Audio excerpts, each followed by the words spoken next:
you guys. So I am so happy that I get to show you these teachings because to me, it's like everyone remembers a person that first taught them how to roll a joint. Like that took the time to be like, look, nobody was born knowing how to roll a joint. I'm going to show you these little hacks. And then every time you roll a joint for the rest of your life, you think about that person. So I am so thrilled that I get to be this person for you. And I'm just going to ask that everybody keeps an eye on just keep an eye. If you hear a sound in the background, make sure that it's not coming from you, and do me a favor and just put yourself on mute. So I've got my Rajneeshpuram shirt on right now, and I thought it would be a cool way to open this discussion because when that documentary about Osho came out on Netflix, I was like, I fucking knew it about Osho. I fucking knew it about Osho. These Osho people are all so weird, like yada, yada, yada. And then I realized that I really thought about it. And I realized that even though I wasn't teaching Osho stuff or I wasn't dosing people's buffets, how did Osho manage to assemble such a large crowd? Like, he had such a huge following of people. He had multiple Rolls Royces. He had crazy custom made outfits. You don't assemble a crowd of people that large if you're just teaching like parlor tricks. If you're just teaching little bullshits, like nobody's going to assemble around you. And something that Ram Dass said that I think is really useful is like, steal everything you can from a teacher. Literally steal every single thing that you can. You're going to go through a lot of teachers in your life before you meet the one that's like really doing it for you. And for a lot of people, for 2/3 of spiritual teachers, they're here to sample lots of different lineages. It's only 1/3 of spiritual teachers that are here to kind of follow one lineage all the way to the end. So just because, like, all teachers are human, all teachers are flawed, no teachers are gods, everyone makes mistakes. A cow gives milk. You turn the cow around and there's a hole where it gives shit.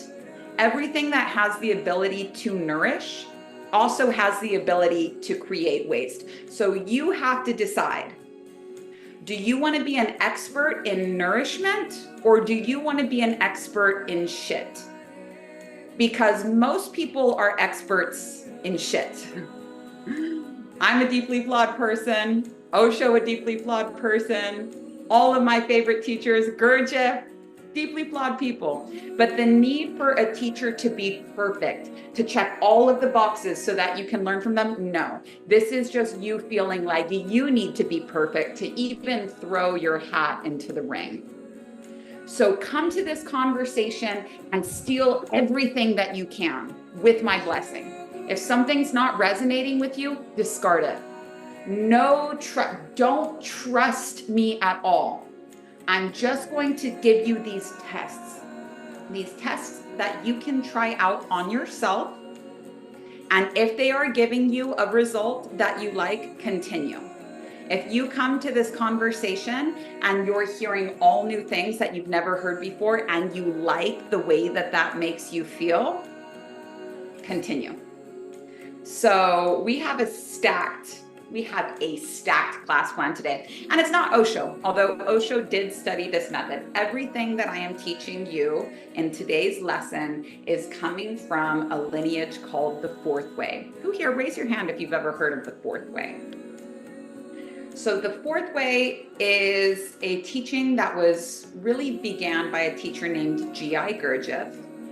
And Gurdjieff was trained by a lot of different teachers, but mainly he went around to all of these different hidden, secret, esoteric schools in the Middle East.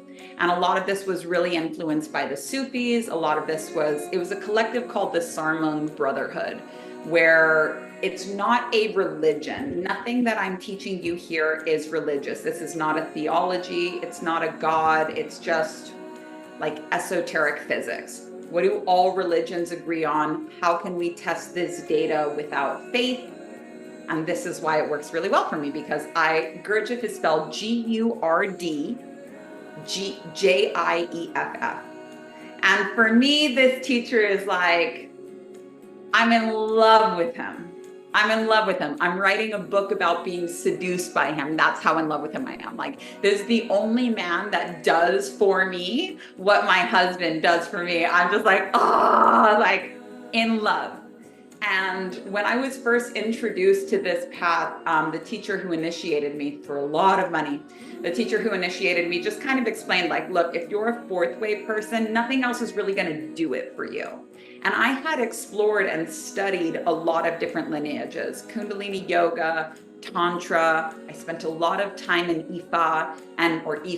And every single time I got close to one of these, they would be like, oh yeah, you know, you're Kundalini, you're Tantra, you're Ifa, like you got to initiate, you got to do the priestess, and you got to do this whole thing. And it never really like, it didn't feel like me. And so when I was told this about fourth way, like, hey, if you're a fourth way student, Vedanta, Advaita, these things aren't really going to work for you the same way. I was like, you know, we'll see, because everybody says that. But I started studying the fourth way earnestly, like with my whole heart, really, really wanting to learn and really, really wanting to grow. In 2019, it's now 2024, and I'm like more hooked than ever. But these are not like my beliefs. As a teacher, what I try to do is just show you what a lot of different religions, what a lot of different esoteric schools all agree on, especially with topics like death or what happens after death. I think it's really important to know that there's a lot of different ways of looking at this.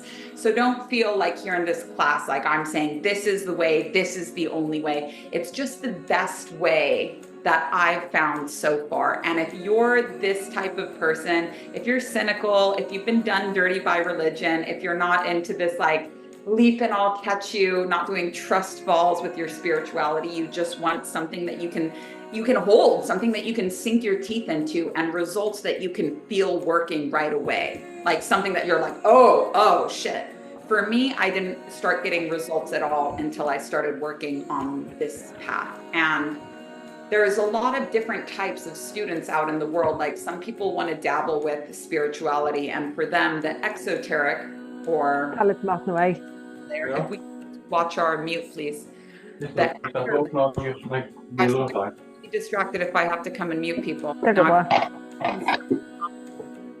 you mute yourself, but I really don't want to be like a grunt about this. So just do me a favor and check and see if you're on mute. Thank you so much. And there's plenty of times. Please, you guys. So there's 3 levels of spirituality. There's the exoteric, and the exoteric is religion. The exoteric is the world of duality, and your first awakening is all going to happen. Your very first spiritual awakening of 3, if you're lucky, will all happen in the exoteric. So raise your hand if you've had a spiritual awakening where you realize that there's a way to consciously engage with your life so that you're not just somebody that things happen to, but you actually can take part in designing your own destiny. Yeah, this is the first awakening where you realize, oh my God, there's the seen world, which I've been toiling in my whole life. There's the unseen world. I've always known about it. I've always known that there were these secrets, but I've never really gone after it. And now I'm going after it, and I'm seeing these amazing results in my life. This is your first spiritual awakening, and congratulations. Totally different level of consciousness, right? The person you were before you had this realization is totally different than the person you are now. New friend circle, new look, new interests, new boundaries. Basically, everything that was sustaining your life up until your spiritual awakening, like no longer worked. And now you need new nourishment. You need new diet. You need new boundaries. You need new practices. So this is always what happens when you are ready for a new level of consciousness, when you're ready to learn and grow more. You grew an inch. Amazing. Now, before you had that spiritual awakening, when you were reaching the top of that pre-awakened level, everything that had been working for you up until that point will stop working. So let's say that like you were self-medicating and that was really working for you, or just like always being in a relationship so that you didn't really have to get alone and think about stuff. Or maybe you had even things that you really liked where you're like, just writing in my journal does it for me. But when all of your tricks stop working, this is usually a sign that you need new tricks. So the exoteric is the first level, and we're all incarnated into this level.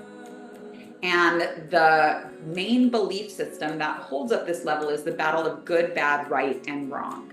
So God and the devil, entities, evil forces, heaven and hell, punishment and reward. People say there's no escaping the duality of life. To me, there is no bigger red flag for a limited view of what spirituality is than that statement, because there absolutely, unequivocally is a way to leave duality behind, and that's the second awakening. So the exoteric, the metaphor we use for the exoteric, is the outer circle of the temple. Now, anybody can come to a temple, attend a temple on a weekend and be like, wow, cool temple. I love Jesus, yada, yada. It's available to the public. Everyone has a right to it. Everyone can experience it. Now, the second level is the mesoteric. And the underlying belief in the mesoteric is oneness. There is no bad, there is no punishment, there is no evil. And as a result of there being no bad punishment or evil, judging others disappears, but also your need for control disappears. And considering that so much of that first spiritual awakening is about like how to manifest, aka like how to control your destiny, it's important how to learn how to set high goals and work tirelessly to achieve them. But it's very different than being like, universe, please bring me this. I'm going to do these rituals, hope you like me well enough to do it. And if the manifesting doesn't work, we say, let me go find more ways to manifest better or more consistently. It doesn't actually work that way.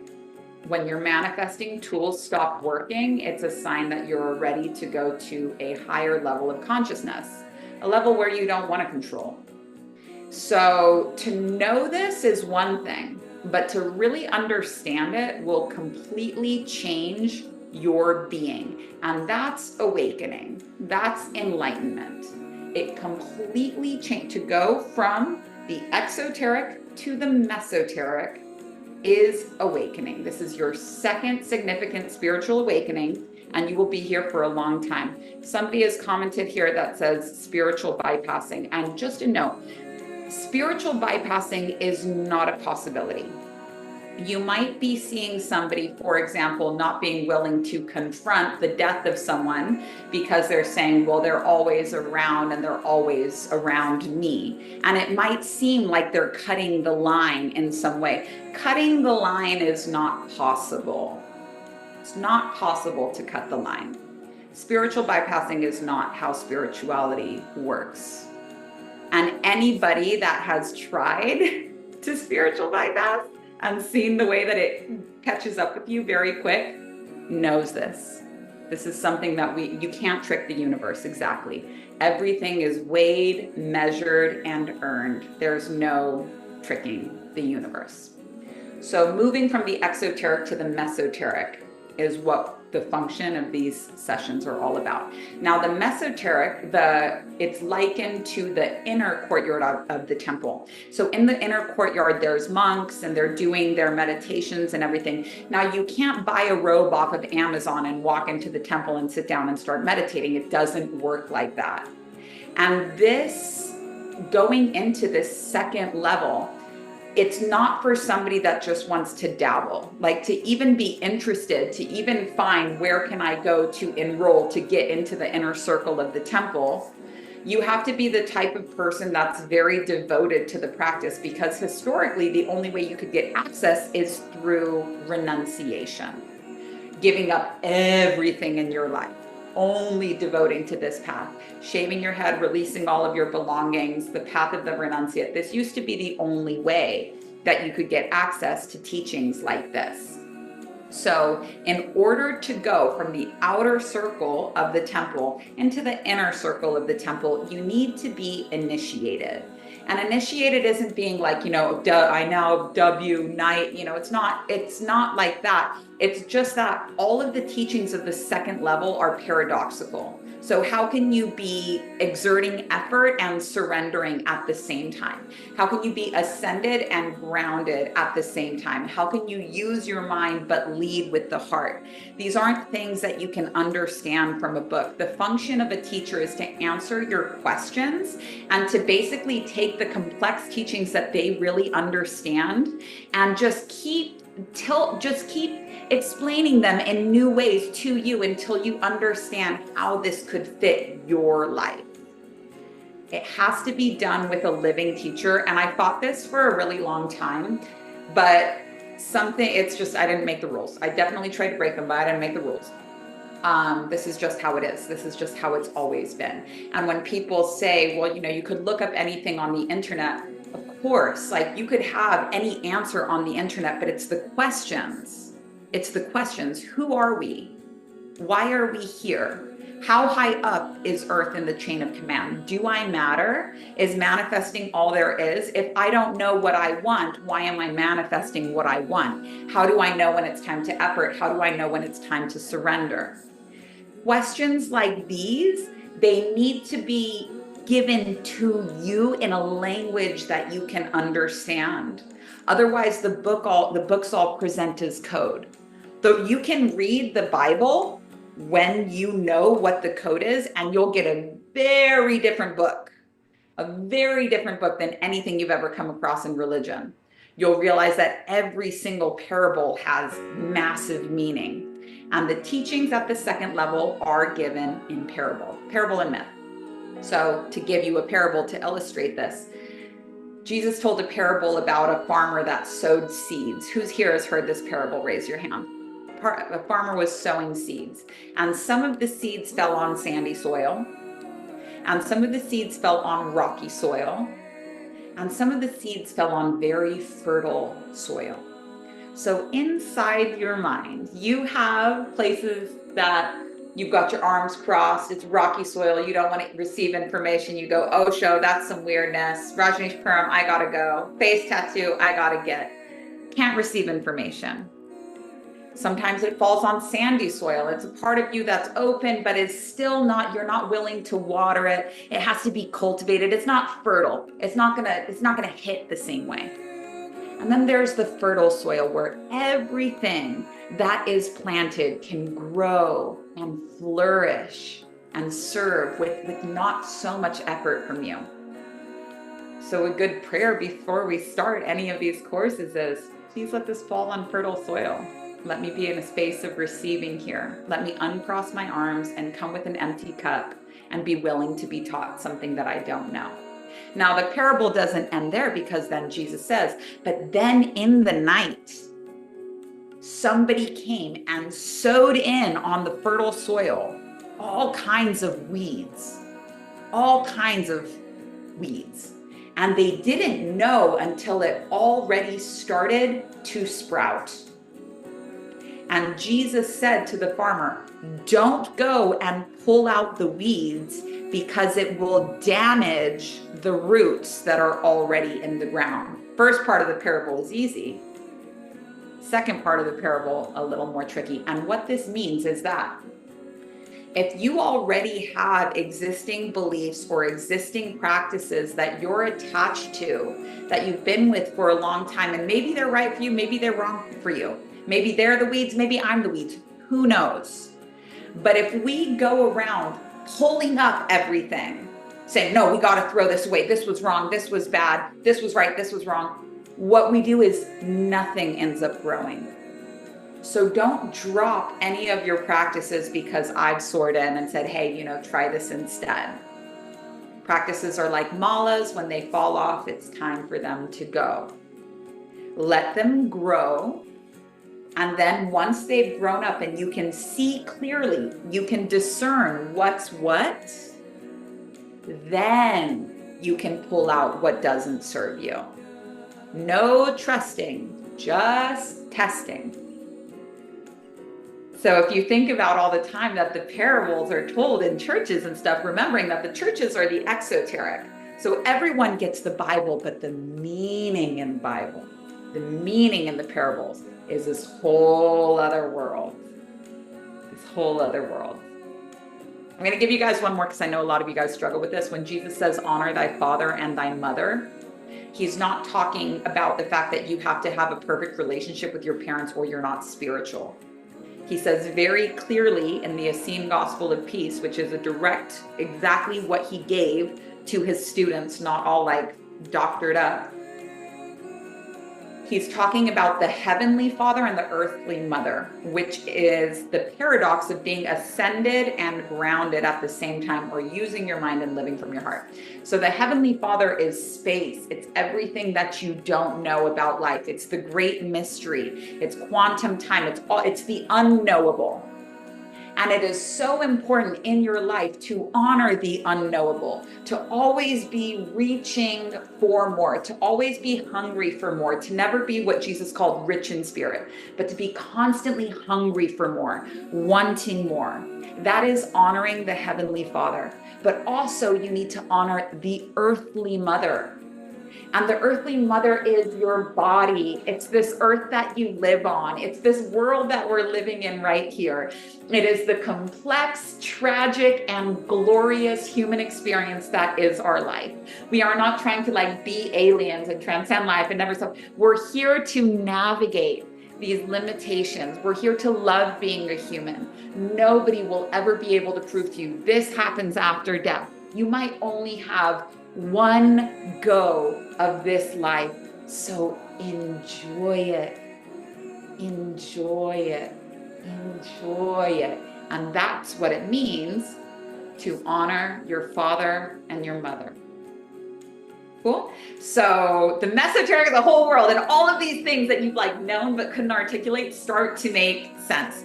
This initiation has to happen from a living teacher, because you just can't like read stuff like this in books. Once it's been opened up for you and people are like, it's all code, then you can go and start reading and being like, oh my God, code. And it's all cracking open. And you're like, oh my God, I love literally every religion because we're all talking about the same thing. Like, this is amazing. But there's a lot of moments like these, and this is what the function of a teacher is to help you understand. Cool. And then the final awakening is when you go from the mesoteric to the esoteric. Now, I haven't done this, can't speak on it. What I can say is I've been in the mesoteric for a while and I'm fucking loving it, baby. And I'm fucking loving it. So I'm very happy to be on this journey. I know what it's like to be really hungry for new teachings and being like, is this all we're talking about? Like fucking manifesting, you know, like I want to know, I want to work miracles, you know? I want to work actual legit miracles. I've seen unexplainable things happen. I don't want to make a fucking vision board. I want miracles. I want to devote myself to this path. I want to help alleviate the collective suffering of humanity. I don't want to just dabble and show up to the temple on the weekends like, bro, I want to live in here. Give me my robes, tell me what to do, and I'll do it. I'm ready. Took me a while to get to that point, but when I was ready, I was ready. And like Jesus says in the Beatitudes, blessed are they which hunger and thirst after righteousness, for they shall be filled. Like, we'll fill your cup, but don't come to a buffet with a full plate.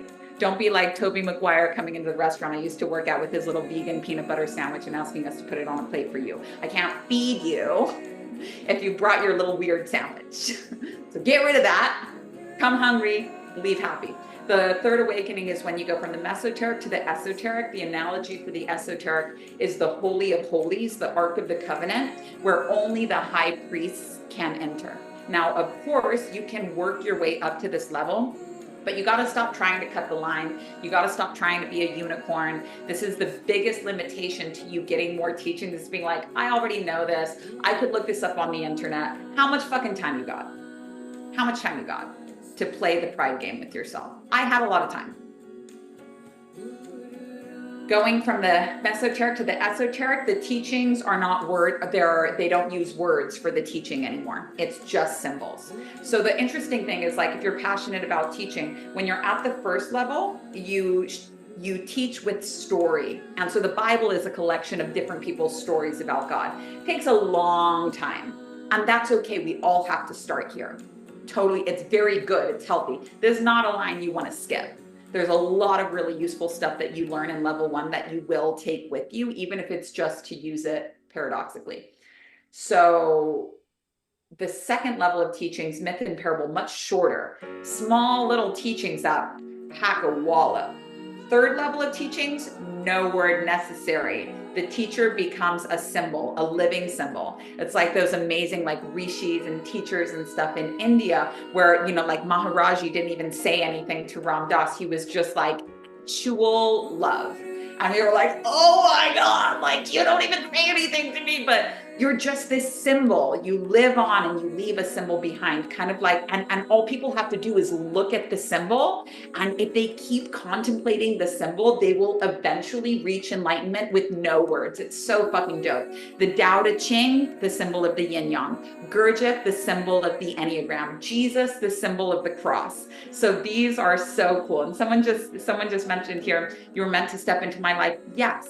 I arrived in your life because of something you have inside of you called magnetic center. And magnetic center is something that builds up inside of you as a result of asking questions, not getting an answer you're satisfied with, and not letting the questions go. And they start to bother you. Why am I trying to manifest my life perfectly if every time I get what I manifest, it's a fucking shit show? Why? Why is it like this? Am I supposed to surrender or effort? Why, if God knows everything and sees everything, is there conflict on earth? Does God not see refugee children dying? Does God not see genocide? What these questions that no amount of outer level exoteric, oh, God has a plan, trust in God, oh, this works, oh, surrender more, make a better vision board, God might not like these people as much as it likes you, I don't know, and you're like, ugh, bitter in my mouth, ugh, like give me something I can chew on, give me something I can chew on.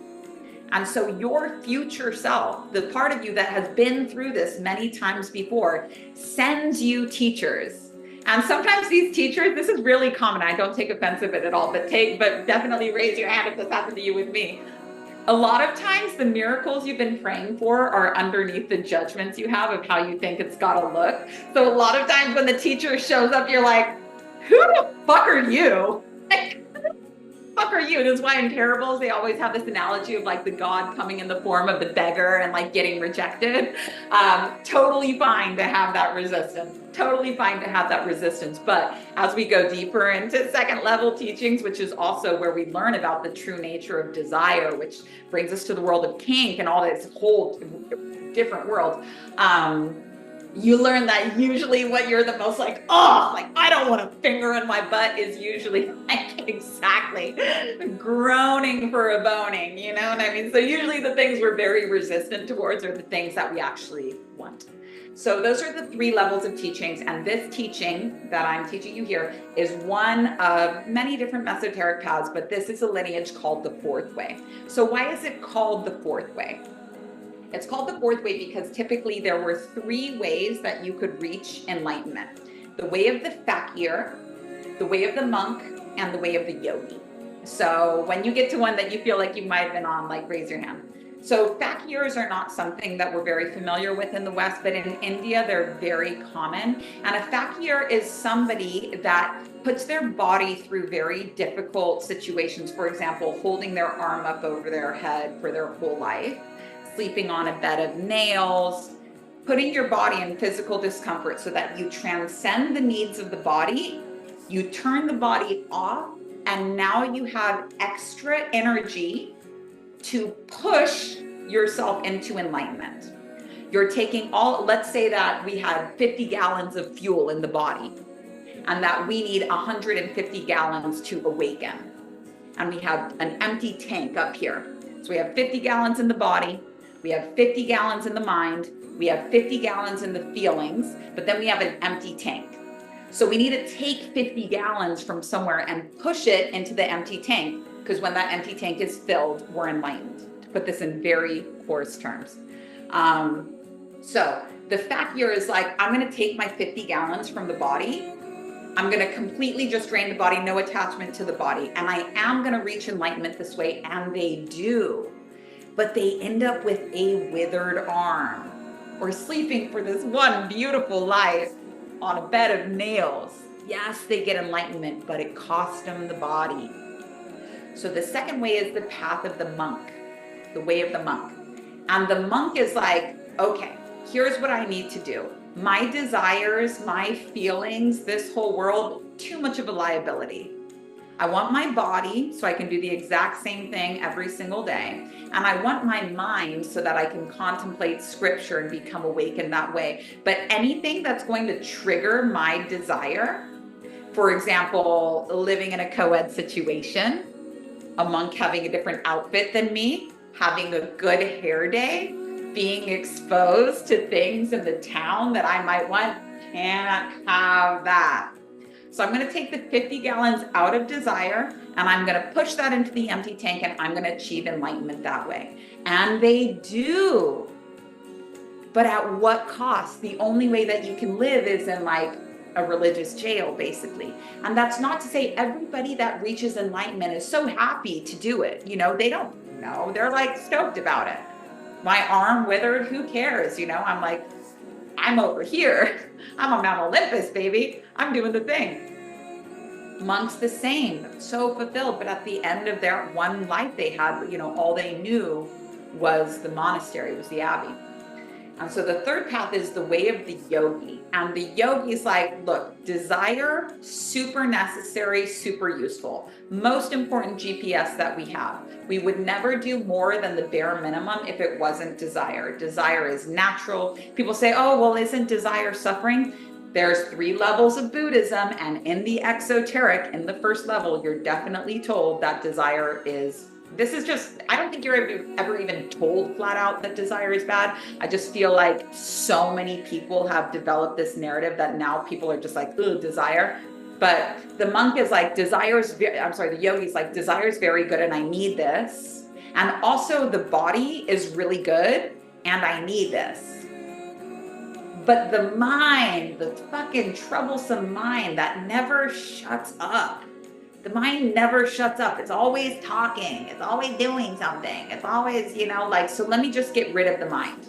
And all of my practices are going to be around getting the mind to be quiet. Now, the mind is never quiet. The mind is not supposed to be quiet. And you really need the mind for a lot. It's very useful for a lot of things, for relating, for planning how you're going to teach workshops. The monk says, I'm going to take the 50 gallons out of the mind so that I can push it into the empty tank. And then I'm going to be enlightened that way. And they are. But when it comes to relating to other people, how they could also enlighten. You've got somebody that has a perfect body that is connected with the true nature of desire, but without their mind, they can't really help others. So it's just a personal achievement. It's just a personal achievement. And you get put on the same path. Say, okay, well, keep meditating and maybe one day you'll enlighten like him. And then we start to get the narrative that enlightenment happens to certain people that are lucky because the people that it happened to by mind, by releasing the mind, they can't tell us. The fakir's got no interest in telling you how. The monk will be like, I'll tell you how, but you got to shave your head. You got to come and move into the abbey with me. You're like, I'm good. And the yogi doesn't have a mind to put this together. It's too much brain power. And they release that for enlightenment. Which brings us to the fourth way. If you guys have ever read the Yoga Sutras of Patanjali, the first line of the Yoga Sutras of Patanjali say, Atta Yoga Anustasanam. And that means, and in Sanskrit, and now the teachings of yoga. Now, a lot of us picked this up in our first yoga teacher training and immediately went on to the next stanzas about what it is, but just this first line, Atta Yoga Anustasanam. And now you come to the teachings. You've tried a lot of different things. You've tried going at it alone. You've tried spending tons of money on therapy, coaches. You've tried meditating. You've tried breath work. You've tried plant medicine. You've tried all of these other things. You've tried self-medicating, tried the fuck the pain away approach, and now you come to the teachings of yoga. And now we have the fourth way, and now you're ready for it. So if you feel like you're ready to receive more, I want you to just close your eyes with me and pray that this lands on fertile ground. We've all been brought into this space. It's an honor for me to be here. Please let me speak this message clearly, devoid of personality, devoid of the unnecessary. And may I transmit this gift the absolute best that it can be transmitted. That's me doing my part. The gift I can give, but receiving it, that's your prayer. That's your prayer. So let's go and take a look at what we have on our class list for today. Because I can really talk, you guys. I can really talk. Oh, we've got the whole class set up here. So, perfect timing. So, without getting too far ahead, the first, we just talked about the gift being given, but you have to receive it. Gift being given, but not received. In the wheel of enlightenment, and we'll go really deeply into this next lesson, as well as really deeply into what the Enneagram is and lesson 3. But the triangle points on an Enneagram, and this process of awakening we're doing is an Enneagram. It's a magical process. We have to do it step by step in the exact order that it's meant to. But the triangle symbolizes the 3 times we need to add a shock or a super effort to go from A to B. Who here has ever tried to go from A to B? I'm going to write a book. And you're like, okay, cool. That starts off easy. You're like, wow, this is going great. I got my writing outfit. I've told my entire social circle that I'm writing a book. I've set up my perfect schedule. I've woken up at 5 a.m. I have my special writer's desk facing the wall because I heard only real writers face walls and not windows. And now I've sat down at my typewriter and I've got my special writing hands on and no words are coming. We don't go from A to B. In order to make it from A to B, we have to bring in shocks at certain points. So we have to bring in shocks. And the first shock of life, so that we can get awakened and stay awakened. So we don't just want to get awakened, but we actually want to stay awakened. It's like getting a BBL. You can get a BBL, but you have to work to maintain it. The first shock that we need to begin our journey to enlightenment is the breath. And what this means is that every single person on earth, every single person, because animals don't have this function, but every single person that can breathe has the right to enlightenment, has an empty tank. Every single person on the whole earth, you were given this gift. You got the first shock that you need in order to awaken the moment you hit earth and started breathing. Now, breath can be given, but if it's not received, it's not working. So if somebody dies and I'm giving them CPR, which I've done, I can give them breath all I want, but if they're not receiving it, then nothing can be done. So as a metaphor for how teachings work, I'm going to give you guys psychological tests at the end of each and every lesson. But your results are a gift from your efforts. I can give you these tests, but you have to work them. If you don't receive and put this stuff to work, it's going to be feeding your personality where you're like, yeah, I did all of this, but you won't really be getting the results. So I want everyone to take a deep breath in, receiving the breath fully. Take a deep breath in.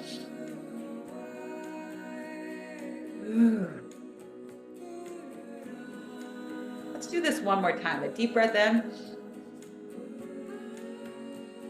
Ooh. If we just focused on using our first conscious shock, on really receiving the breath that we are so delightfully given free of charge, if we were to just focus on this, we'd have very little problems. Our tension would melt away. We'd see new options. It's being given all the time, this gift of life, but so rarely do we receive it. But if you're breathing, you can awaken. And if somebody else is breathing, no matter how much you dislike them, that rise and fall in the chest is the presence of enlightenment, is the presence of creation, is the presence of goodness. So if they're breathing, good rule of thumb, if they're breathing, don't judge them. Make as many judgments as you want about them once they've died. That's why historical figures usually get walloped. All right, so I'm going to share my screen. The first thing that we're going to be talking about today is, who are we? Who are we? Where are we? And why are we here? So somebody just asked in the comments, why don't animals have this function? Well, humans, we are part of a large organism which is called organic life on Earth. Organic life on Earth. Organic life on Earth, we're part of a system that includes trees, part of a system that includes animals, microorganisms, fungi, organic life on Earth. And organic life on Earth has a lifespan of 3.5 million years before it resets, typically.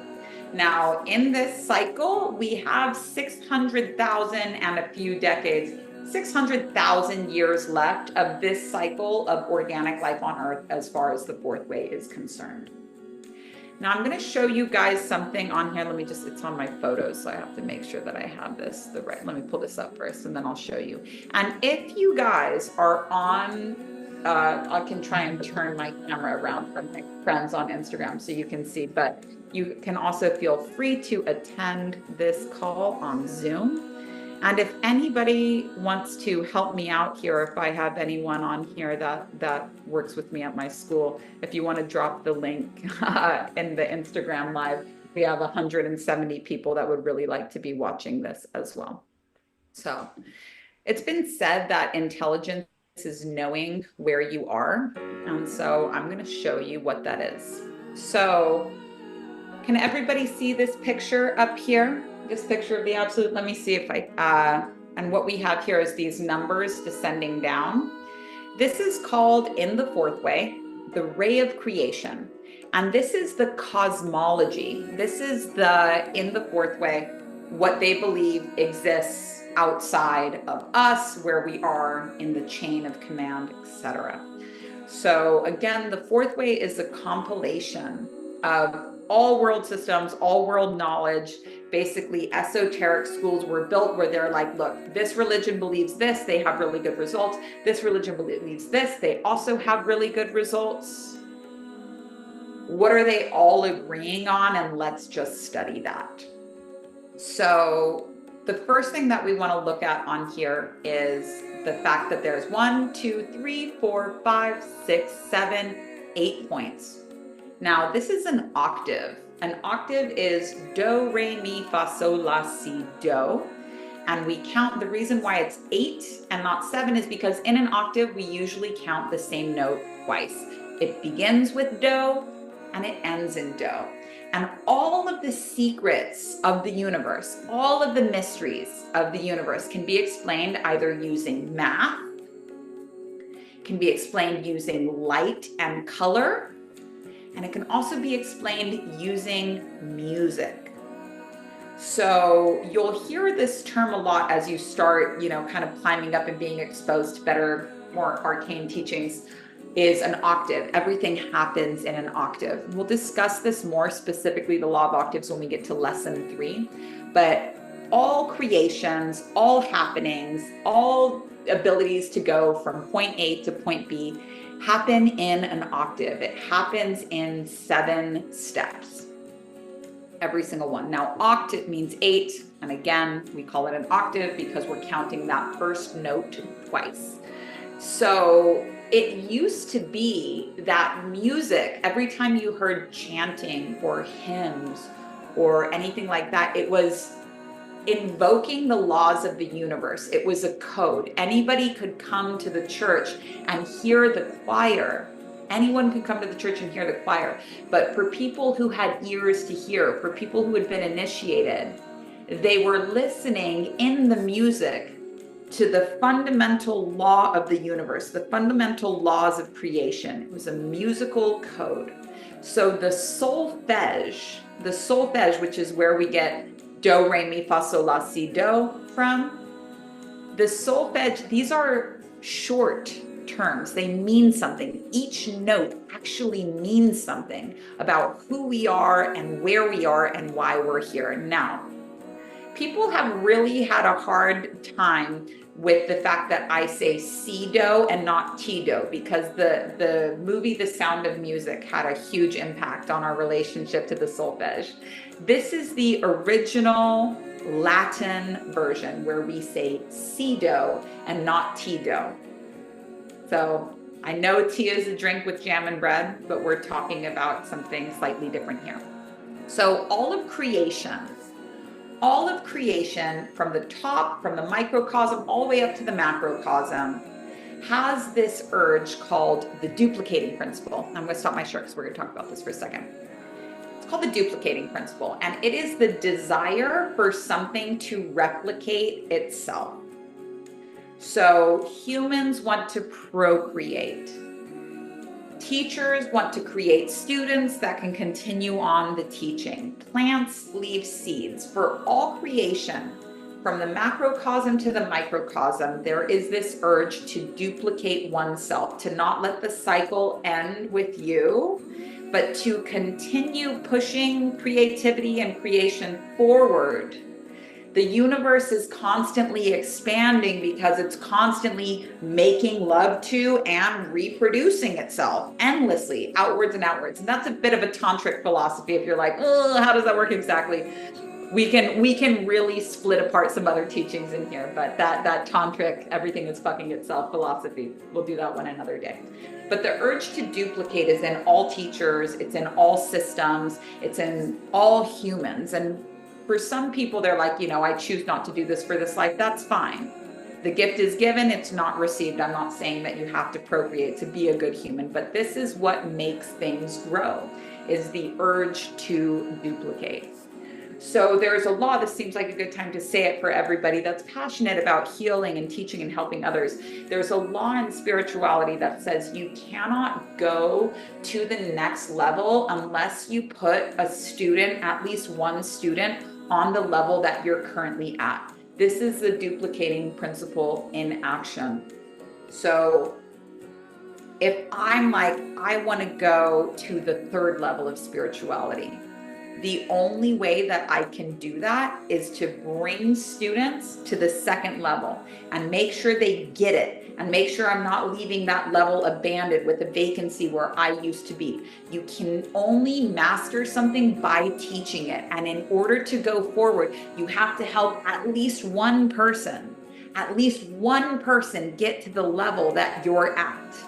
Because when you teach something, it's mastered. When you articulate it, you realize, wow, I did know this. When you don't articulate it, or when you try to and the words don't come, you realize, ooh, there's something here. There's something here that actually needs to be mastered. There's something here that needs to be done. So many people know but can't articulate. Articulating and teaching others is the art of self-graduation. I am a person. I'm not a community person. I don't like festivals. I grew up in a commune. I don't like tribes. Like, this is not my way at all. So I teach tools for self-initiates, for people that want to be able to graduate themselves over and over and over again, that want to do it themselves, that are willing to put in the work. If you're a self-initiate, you don't blame other people for your lack of progress. Anytime you're not getting the result you want, you're like, I take responsibility for this. Wherever there's responsibility, there's power. Yes, I want to do this. Yes, I take this.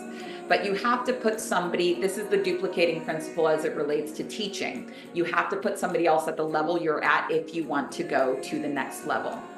So now that we understand what the duplicating principle is, we can go back over this way of creation. So all creation, We're going to start with where are we, and that'll help us explain who are we. All creation began at the note do, at the note do. And the reason why, as we talk about this, we're working our way down, not going do, re, mi upwards, but do, si, la, is that for this illustration, everything came down from God, descended from God, or the absolute, or the unknowable. Our journey as humans is to try to climb back up the ladder to get as close to God as we can, because the closer to God that we get, the less laws we live under, and I'll explain exactly what laws are here. So everything began with the absolute, and the absolute is the note do. So you guys can see right here on this chart, I'm just going to turn this around for my people on here. Can you guys see? You guys might not be able to see super well, but I will try for you anyway. Okay, sorry, my friends. I got to do this in a way where we can all participate. We'll do our best. Okay, so it all began at the note do. And as we see here, the note do is short for domina. Domina, and domina means God. God. Now this one here, God had one law. Now, where there is one law, there are no limitations. So what does something that has, the one thing that has everything is lacking one thing. If you have everything, you don't have any limitations. There's no tension. There's no way that you can measure growth, because you can't measure growth without limitations. If I was trying to inflate a balloon, but the balloon didn't have a barrier, I couldn't see that every breath I was pumping into the balloon was actually growing it. I'm just trying to make things happen. So there can't be growth without limitations. So when there was only one law, the absolute said, I am going to split myself. And this is the only time in the ray of creation, the fundamental law of one is that to be one force, you have to have three sides: an active side, a passive side, and a neutral side. In order for tension to occur, in order for growth to be possible, the one, the absolute, duplicated itself. And when it duplicated itself, it became three. This is the only time in the ray of creation that this happened. Now, this is articulated in the Trimurti in Hinduism. Also, the Tridevi is the feminine aspect. The Holy Trinity, this concept of like Father, Son, Holy Ghost. What this is saying, what this is pointing at, is that God, oneness, goodness, love, has three faces. Sometimes that face, to use the Hindu, the Trimurti, sometimes that face is creating, and that's Brahma in the Trimurti. Brahma. Creating, loving, let's make stuff. Sometimes that's what God looks like. Sometimes the face of God is destroying or passive. Active, creating, passive, destroying. And that's the god Shiva. For balance to occur in life, balance is not two, balance is three. A triangle distributes weight equally. So sometimes God is creating, Brahma. Sometimes God is destroying, Shiva.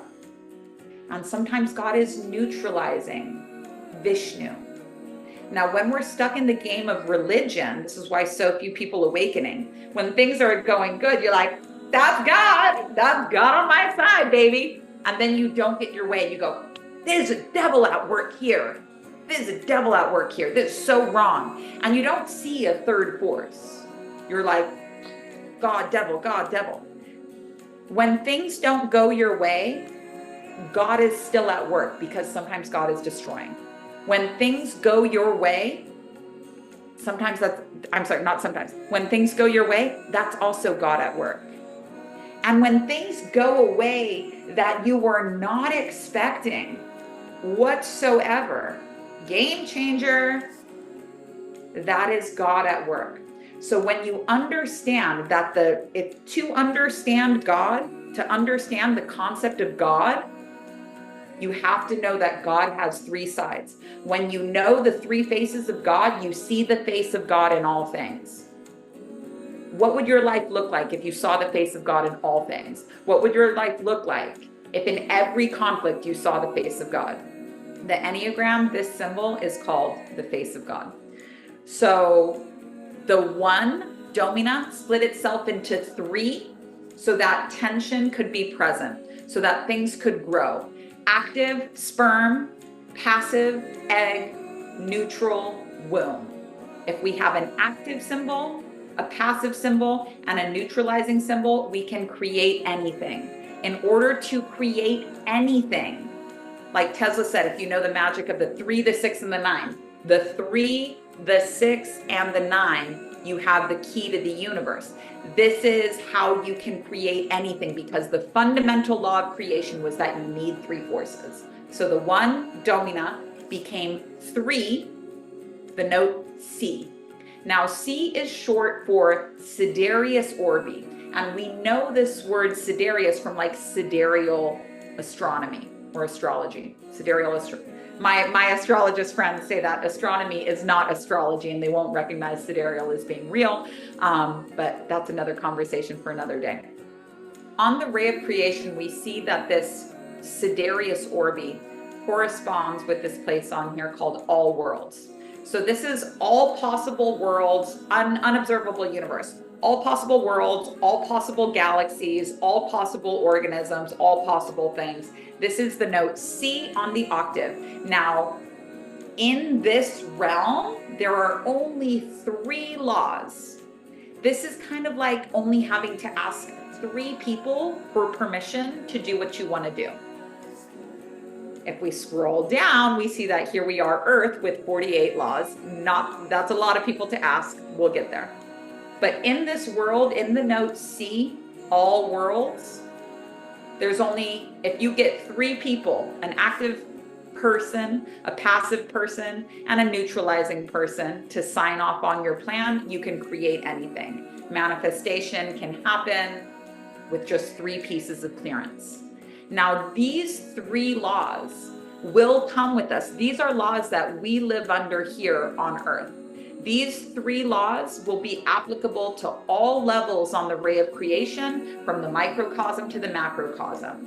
Everything that is not the absolute God has to abide by this 3-fold principle: active, passive, and neutralizing. You want to create anything? Try and find out what's the active, passive, and neutralizing principle here. Like a light bulb. We have the bulb where it takes place. That's neutral. That's what brings the 2 forces together beneath it. We have the filament, which is passive. It's receiving the electrical charge. And then we have the electrical charge itself. Active, passive, neutralizing. If you can identify these components in all things, you can create anything. And if you can identify the 3 forces anytime you're in a state of conflict, literally anytime. For example, you're like, Palestine and Israel, what's going on here? Well, where are Palestine and Israel fighting? They're fighting on Earth. They're fighting on Earth. And on Earth, mixtus orbi, there is conflict. This is just a part of what it is. There's no controlling that. That's just what it is. When we get down to the mixtus orbi, that'll make a bit more sense. So the note C was like, cool, I love being all worlds, but now I want to duplicate myself. I have a duplicating urge. So I am going to birth or duplicate a new realm. And this realm is going to have my 3 laws plus 3 of its own. And this became the note La. So La is short for lacteus orbi. And lacteus orbi, anyone that's a vegan knows lacteus, milk, Milky Way. Milky Way is the world of all suns. So all suns is different from all worlds, but it's all the different solar systems that exist within our galaxy. Lacteus orbi. Everything in the lacteus orbi has 6 laws. 3 that came from all the way from the top, and 3 of its own. Lacteus Orbi was like, I love this all sons life. I love these 6 laws, but now I have the urge to duplicate myself. So the note Lot duplicated itself and created the new note, which is called Soul. Soul means sun. The sun has 6 laws that came from the note above, and 3 of those laws came from the note above, and 6 laws of its own. So it just duplicates from 3 laws to 6 laws, from 6 laws to 12 laws. The sun was like, I'm loving this life, 12 laws, sick. I want to duplicate myself. The note Soul gave birth to the note Fa. The note Fa represents all of the planets that revolve around the sun. 12 laws from the sun, 12 laws of its own. And this is the note Fa. And Fa is short for Fatum.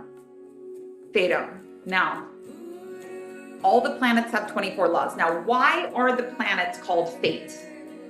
Because our planets determine our fate. The function of humanity is to translate planetary influences and send them to the note below so that it can duplicate. All planets want to duplicate themselves. All of these worlds want to duplicate themselves so they can go up higher. The Earth wants to be a planet one day. The planet wants to be the sun one day. The sun wants to be an all sun. But in order for them to go higher, they have to put someone at the level they're at. The moon becomes an Earth one day. The Earth becomes a planet one day. The planet becomes a sun one day. So everyone's trying to climb higher to God, from the microcosm to the macrocosm. Now, the planets determine our fate. So for example, when, let's say, 2 planets are crossing, imagine you're walking down the street and some random person comes up and starts walking really close to you, and you start going, oh, get away from here, making yourself small. You're creating tension, you're getting weird. Or you're being like, what? Jupiter being like, what? Mars, go. When planets do this, when planets get too close to each other, it creates big waves of tension on Earth. And that's why we have wars. That's why we have wars. We have Israel, we have Palestine happening on Earth. Earth is not on the level of the planets. Earth translates planetary influences. Sometimes God creates, sometimes God destroys, sometimes God is neutral. This is just what it is. But there's actually no controlling it. Wars have existed for as long as humankind has been around. And it's never been great. Really, the only way that you can kind of, if you really struggle with war, then I recommend really getting into the Bhagavad Gita, and really, because it's all about someone with struggle, Arjuna struggling with being a warrior and the destructive face of God. And it's a wonderful book, but we all know it from Oppenheimer now, you know? So 24 laws for the planets. Planets were like, loving this, let's have a baby, let's duplicate ourselves. 24 Fa gave birth to the note Mi, which is Earth. By the time we are down at Earth, relatively low on the chain of command, we have 48 laws. Earth is a wonderful place to be, but you have 48 laws, 48 people that have to sign off on your mission before anything can happen. 24 laws from the planets, 24 laws on Earth. And Earth is the note Mi. And Mi is short for Mixtus Orbi. This means the mixed rule. Humans incarnate on Earth. It is one of these 48 laws. We incarnate on Earth to play the mixed rule of good and evil. On Earth, this mixed rule of good and evil is the theme. In Tantra, they say the one became 2 for the joy of returning to 1 again. We incarnate to experience this duality, the pain of fearing punishment and seeking reward, learning the futility of all of it so that we can wake up and get out of this law. But every single human being on Earth comes to Earth to play this game of good, bad, right, wrong. good, bad, right, wrong. And I think that there's no bigger game of duality than politics. I want to make a note here because a lot of people are like, well, what about social justice warriors? Social justice warriors are very necessary in humanity, very necessary for humanity. And social justice warriors are probably going to be super satisfied by like dabbling in spirituality, but really getting down with like politics and stuff like that. The way of the social justice warrior is different than the way of the seeker. And the way of the seeker, there's no getting around this. I understand that this can be hard to accept, but I've tried to fight this. I very fucking publicly embarrassed myself for a long time, got completely psyoped, descended in consciousness. Under no circumstances whatsoever is the battle of us versus them, or the battle of good, bad, right, or wrong. This is never, and I repeat, never the truth of existence. Under no circumstances, no matter how appetizing the fight might seem. And you'll be told by people you have to get involved or you don't care. This is not. Just because they said it doesn't mean it's true. You might have to experience this for yourself, but ultimately, on the spiritual path, you're the observer. Sometimes God is creating. Sometimes God is destroying. Sometimes God is neutralizing. I'm going to observe without judgment. When you realize how hard it is to observe without judgment, you'll realize where the work is. It doesn't feel like, so relaxed. It's hard. It's hard to not want to control things. So Mixtus Orbi, the note me. Humans have 48 laws. Now beneath us, the note Re. Earth says we want to duplicate ourselves. Earth duplicated itself and became the note Re, Regina Astri. Regina Astri means queen star. Regina Queen, Astri star. And the moon has 96 laws. Now, if you're living under 96 laws, you have the amount of rights as a mineral. You have as much agency as like a rock would. Who here has seen the Extremely Everything Loud at the Everything Same Time? That really cool movie that I don't know what it's called, but that rock scene, such a fucking sick scene. But that's what it feels, that existence. What's the movie called? I'm like extremely loud and incredibly close, modifying it. You have as much rights as a mineral. And it would be so nice. I'll give you guys very clear drug examples of what each of these, what it feels like to be under laws like this. But it would be so nice if we were on Earth and we were just living under 48 laws usually. The thing is that we have a tendency to impose on ourselves more laws than necessary. I'll give you a really clear example. I went to the DMV. This was the last time that I noticed that this happened, and now I'm so like hyper aware. Well, actually, it happened to me at the dentist the other day. I noticed my little legs were shaking because I get scared at the dentist, and they drilled my tooth a lot. But I was at the DMV. I lived like very far away from the DMV. And I had gotten all of my paperwork in order, and I had gone to get like a new ID. And it was I had a brand new baby. My ID was expired. My passport was expiring. Like I had to get it done, but it was like a fucking 3-hour drive to get to the DMV. And when I got there, the lady told me that I had to have mail with like my street address on it. I had my postage box, but in New Mexico, so many people live remote and you can't get mail delivered to your actual house. It has to be to a postage box. And she was telling me that there was no way that I could get an ID, and I couldn't see any way that I could get the qualifications. And I noticed that my hand had clenched. I could only see one way forward, and that was to like unleash the Karen.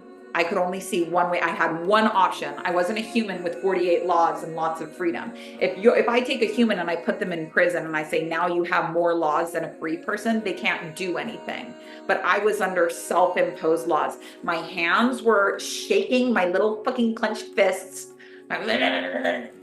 All I could think about was like anger. And luckily I remembered myself in that moment and was like, holy shit, I'm under a lot of laws here. And I managed to walk away. I was so shocked at the degree to which I had disabled myself that luckily I could like turn up the Karen, but I was like, whoa. So a lot of times we put ourselves under way more laws that aren't even a requirement. And when that happens, we descend to like moon conditions, moon conditions. So we don't want that. So our whole goal of doing work in this method is to try to live under less laws. And everyone is always like, oh, you know, what's the 48 laws? Like, how do I know these 48 laws? If I told you the 48 laws, assuming that I knew them, they're it's not really written down in a place what all the 48 laws are. What is recommended in the fourth way is to just contemplate 3 laws really, really well. The law of 3, the law of octaves, and the law of time. Really focus on these 3 laws, because if you just focus on these ones, and if you just focus on these ones, one of those being the law that comes all the way up from the top, it'll put you on the right path. But it's so much better to master to master 3 than to try and just know them all and say, oh, okay, cool, I know all the 48 laws now. You know, it's like, it has nothing to do with the 48 laws of power, but think of how many people, you know, have read the book, The 48 Laws of Power, and aren't applying all of these all the time.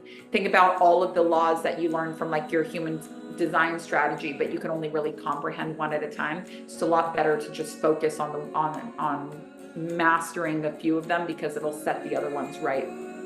So our whole goal, this is the work that we do in the fourth way, the work that we do in regards to like wanting to achieve enlightenment, is specifically to get out from less laws. So like one of the first laws that you'll get out from under is one called the law of accident, which basically just means that like things happen to you in your life over and over again. Now, if somebody becomes conscious and gets themselves out from the law of accident, let's use this analogy. We've got a man rushing through the airport. There's long lines at security. He's like rushing to get through the TSA. He finally gets through. Someone bumps into him. Coffee spills all over him. He's like, leave it. I'm going to leave my plane. He's running to the gate with coffee spilled all over himself. Cup is still sitting in the thing. People are shocked around him, being like, what's going on with this person? He makes it on the plane. They take off and then crashes and he dies. Somebody that is not living under the law of accident might show up, see that there's a very long line on the TSA, and say, I'm not going to be somebody that's pushing and shoving. God is time. I understand the law of time. I'm going to be peaceful here. And certainly by the time the coffee spilled, they would be like, this is a universal signal to slow the fuck down. He gets to his gate, the plane has taken off, he misses the flight, and everyone says, it's a miracle. It's a miracle.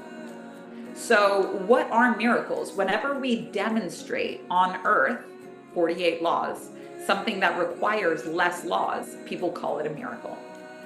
If that person was living under 47 laws, he had only gotten out of one law, the law of accident. He now has 47 governing laws instead of 48. The fact that he missed that plane, people would say, that's a miracle. So that's just the work that we're doing. We want to climb out from less laws. So what does it feel like to be under laws? Let's do a little drug tour here. 96 laws. 96 laws feels like a mineral. And to me, I know that this is different for everybody, but I guess it wasn't ketamine because I was swirling around on that. But if you can think of any trip that you've ever had, sometimes it's on alcohol, or like maybe the first time you smoked weed and you're paranoid and you can't get off the couch. You guys, nothing's fucked me up more than weed. I swear to God, getting to it, like, oh my God. Level 3, when I get really fucked up on weed, like edibles, it always happens in 3. This happened to me like 3 times. And I just want to preface this by saying, like, I've never shit myself in my life. But when I'm really fucked up on edibles, I usually think, oh my God, I shit my pants. That's like level 1. Oh, I shit my pants. I can feel it. Level 2 is like, I shit my pants, I can smell it, I can feel it. That's level 2. That's not even that bad. Level 3, full 96 laws. I'm pinned to the couch, I've shit my pants, I can feel it, I can smell it, and other people in the room are looking at me trying to figure out what the smell is. And that's the fucking 96 laws world that I'm in when I'm pinned to the couch, trapped in my own mind, and very, very concerned. Very, very concerned that I shit my pants and other people are aware from it. So that's how I would describe 96 laws. Now, 48 laws on earth, what it feels like to be under 48 laws is like waking up after a really good night's sleep. So when you wake up rested, this is what it feels like to be under 48 laws. You wake up rested, you say, oh my God, I slept so good. What do you want to do today? The world is our oyster. Like, this is what living to our rights on earth should feel like. And for me, in the past, I only used it when I was smoking a lot of weed, because that was just my way for a while. I haven't smoked weed in 2 years, almost to the day. But I used to feel like smoking weed regularly, like put me at that 48 laws I used to feel that way. That even if I was having a shitty day, that I could smoke weed and feel that like, what do you want to do today? Like, I don't know, what do you want to do today? So for me, that's what weed felt like for a while.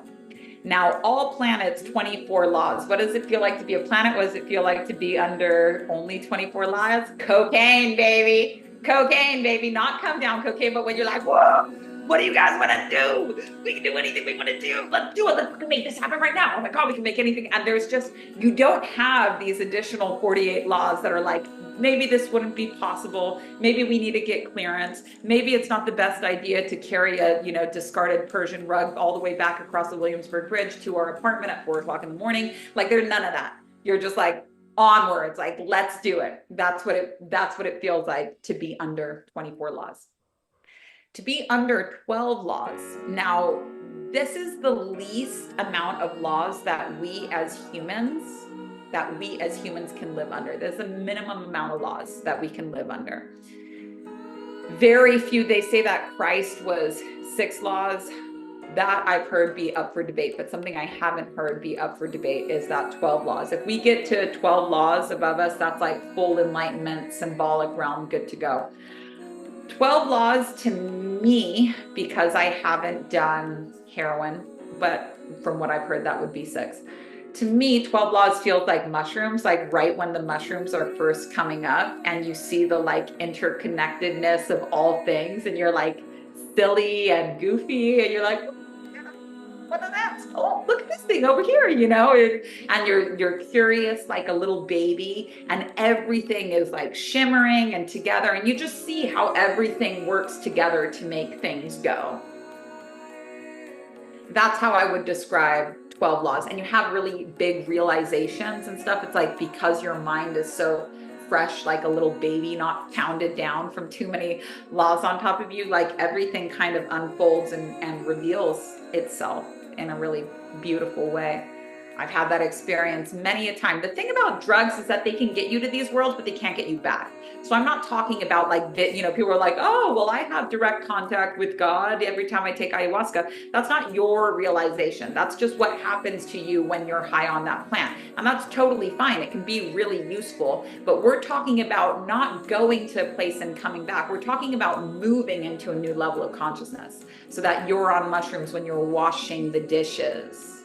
When you don't get your way, specifically when you don't get your way, you're like, ooh, I love this.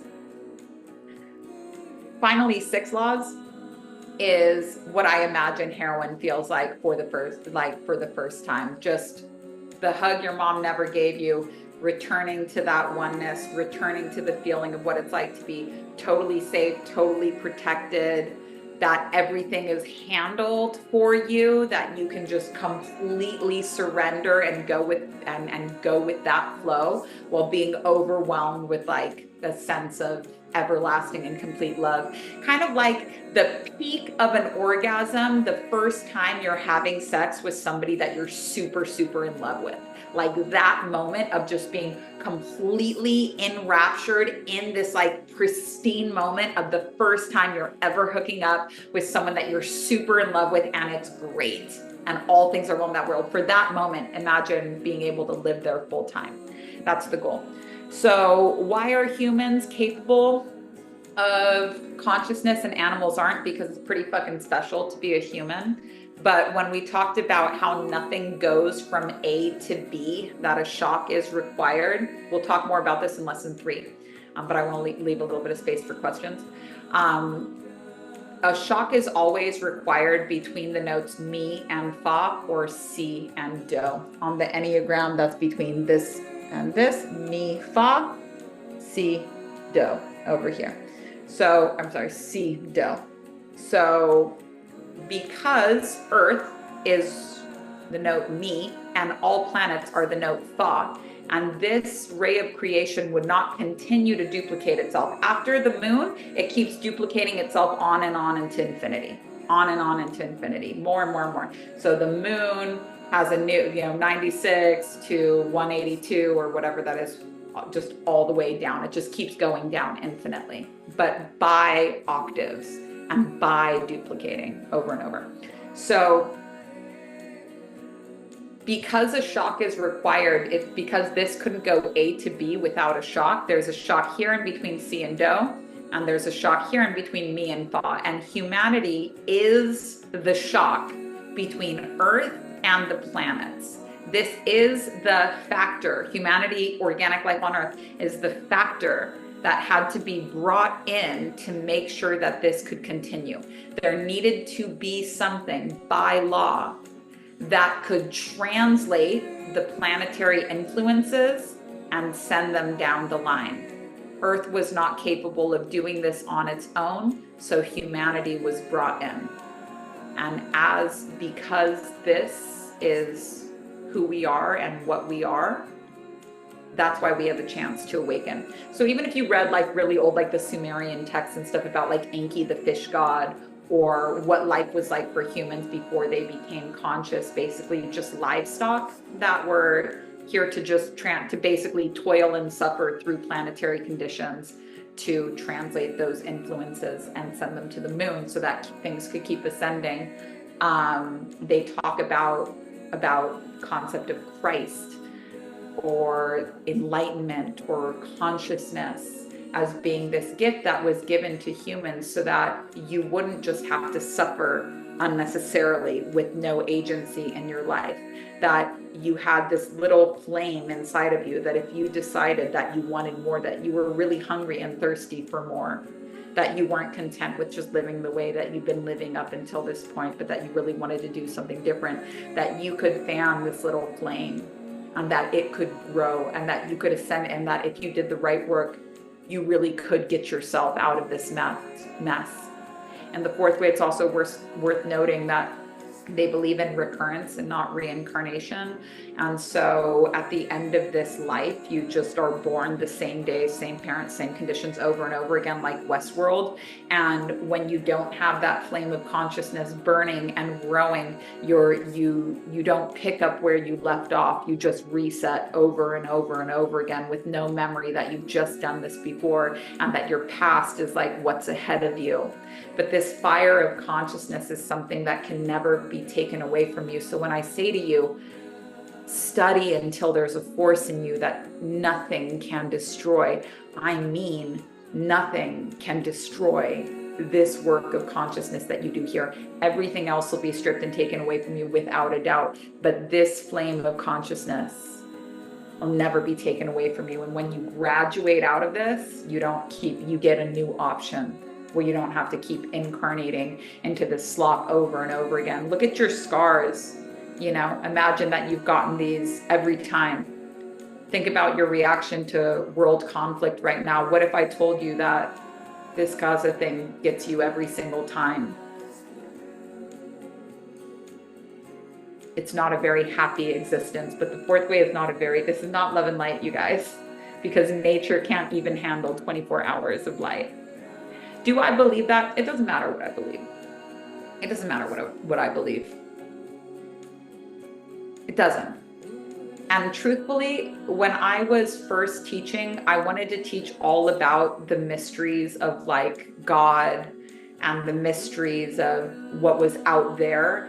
Now I'm really into just teaching about life. Like, how can we enjoy life more? And for me, understanding that I can enter a world where true surrender is actually possible. And what comes as a result of true surrender is that I don't have to worry about doing things right. I don't have to worry about doing things fast. I don't have to worry about where I need to go or what I need to be. And for some people that have just always been naturally present their whole life, this might not seem like an achievement. to you. But I've spent basically my whole life worrying. I've spent basically my whole life trying to do things right. My life was super fucking painful, and it wouldn't stop being painful. And I really wanted to not experience that. I'd seen miracles, I had seen unexplainable things, I'd seen people transcend, I saw people with peace. I saw people that weren't like thrashing against the flow. I just didn't know how to do it. And no matter how much I meditated, it wasn't getting me results. No matter how much I did Kundalini yoga, it wasn't getting me results. No matter how many books I read, it wasn't getting me results. But then I started doing the type of work, the fourth way, which is called the way of the sly one. It's a sneaky way. You can awaken while keeping your mind, your body, and your desires, but you're going to have to take a very hard look at what the reality of this combination of your mind, your body, and your desires actually looks like. And it doesn't look as spiritual as you think it does. It's horrifying, to be honest. But when you realize that, like, you aren't the person that you think you are, and what you hate most in the world is usually the stuff that looks and behaves just like you, then you can change. And when you change, or not just change, when you transform, when you become a different person because you've seen the reality of who you are and you really, really want to awaken, you have opportunities in life that were never presented to you before. You're living under less laws. You don't have to worry that all the stars need to align perfectly for you to get what you want. You just, you do your duty for the sake of doing it great. And things that are so much better than you could have ever manifested start to show up at your doorstep. Like, things so much better than you could have ever planned for yourself show up at your doorstep, and you realize, like, man, all these things I thought I wanted were so wrong for me. You can be initiated into this flow that you realize has been moving all the time, that the same thing that makes the Milky Way spin and the way that it spins is a flow that's passing through your life. And due to your own just not knowing it was there, or not knowing how to be a part of it, or fear, or thinking that you were already there, that you've been like outside of something that really wanted to take you for a ride, but for whatever reason you just couldn't let the universe twirl you in that way. And for really good reasons. You know, you were hurt, you were scared, you didn't get results, you didn't know how, you weren't educated, you didn't know that this was a thing, like so many reasons. But there's this poem by Rilke, and I used to be like a full-on nihilist, like no God whatsoever, wouldn't look at the stars, wouldn't look at grains of things, nothing that could lead to any type of quantum thinking, like who are we, why are we here, what is life. I just wouldn't let myself go there because I was so afraid of becoming too devoted by something and joining a cult like my parents did. That, like, it really hurt. It really hurt to be the child of parents that made those choices. And I came across this poem. So it was given to me, and I didn't understand like what it meant. So I would just recite it to myself when I was running. I was running over the bridges a lot in the city at the time. And there's a poem by Rainer Maria Rilke. And he said, I live my life in widening circles that reach out across the earth. And I don't know if I'll complete this last one, but I give myself to it. I have been circling around God, the primordial tower. I have been circling for thousands of years, and still I don't know. Am I a falcon? Am I a storm? Or am I a great song? My son's name is Rainer. What this poem means to me, I didn't know what it meant, but I would just chant it to myself over and over again. I am part of a very big system. I am a very small, but to me, very meaningful piece of existence. And now that I realize how small I am in the chain of command, now that I realize, like, I don't even know if I'm going to complete this last circle of my life that I've been going around and around. I don't even know if I'm going to complete this, but I surrender to it. I surrender to the flow that is my life, because now I know this whole time I've been circling around God. That's the constant. God is so big, so great, so massive. I'm done even theorizing about what that is. I don't need to have a personal, I used to have like a boyfriend girlfriend relationship with God, like, oh, you like me, right? Oh, you're so cool. Oh, I know this thing about you. Oh, did I check in today? Sorry, I didn't text you. This very like human relationship with something so massive. But now that I know what it is that I've been circling around, like I don't need to know that anymore. I've been circling around God, the primordial tower, and I've been doing it for thousands of years. So now I get to answer this question for me. Who am I? Am I a falcon? I know what God is now. So am I a falcon? Am I a storm? Or am I a great song? This is the journey of life that I'm on, where I get to do what it is that I love so much, which is study really complicated things that cost a lot of money and then just like radically tear down the gates. And I mean, like, this needs to be available for more people. So I'm going to give you guys one piece of homework and then we'll do and then I can stay later for Q&A. I don't mind doing a 2-hour session, but I don't want to keep you learning for longer than 90 minutes. So if we have questions, we'll do them here. But psychological tests. I'm giving this to you, but receiving it is going to be on you. The biggest block to consciousness is believing that you're already there. Believing that you're already there. So in order to be able to be taught, you have to really want to wake up. And the best way, or the most jarring way to do this is I want you to commit to observing yourself for this next week. And what I want you to observe in yourself is, if it's possible for you to even go 1 week without telling a lie, to even go 1 week. You're spiritual, right? You're spiritual, you're awakened. Shouldn't be hard, right? Shouldn't be hard. Just do this little thing. Just do this little thing and see if you can do it. No lying to your boss, no lying to your children, no white lies, no black lies, no embellishments, no telling stories that aren't yours. Just the truth. Just the truth. No fluff. Can you not tell a lie for 7 days? Scorpio, stellium, and all. Can you not tell a lie for 7 days? Because if you can't tell a lie for 7 days, we got some fucking work to do. And that's okay. When we become poor in spirit saying, oh my God, I've got some work to do, we'll get everything that we want. But when we're rich in spirit, when we're walking around being like, I'm already awakened, I don't even need to try this lying homework because I already know I always tell the truth. In every situation, I tell the truth. No, I even caught myself lying the other day because I just started this homework, but this guy was like, he said I'd been on the pacifier too long. And I was like, no, I just breastfed until I was 13 years old, which is a fucking bold-faced lie. And I know, fine, okay, it's funny. I'm not saying that it's bad to lie. It's just that we consider ourselves to be very honest, very spiritual, very holy. We're so good, right? Like, and when you realize that you can't even meet this super basic requirement of not telling a lie, it's like, cool. Sarcasm isn't the truth. Yeah. They say that Jesus never laughed. Like, laughing is your mind trying to comprehend if something is like a yes or a no.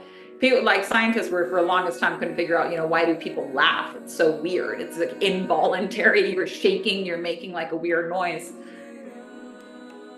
And the fourth way to explain it, like, it's just anything else, but it's your mind trying to comprehend if something is a yes or a no. So it's like somebody slipping and eating shit on the ice. You're like, oh my God, no, that's so wrong. Oh my God, yes, that's so funny. Like, and comedy is such a good thing to watch as well if you're struggling with the conflict, because comedians will always take a stab at it.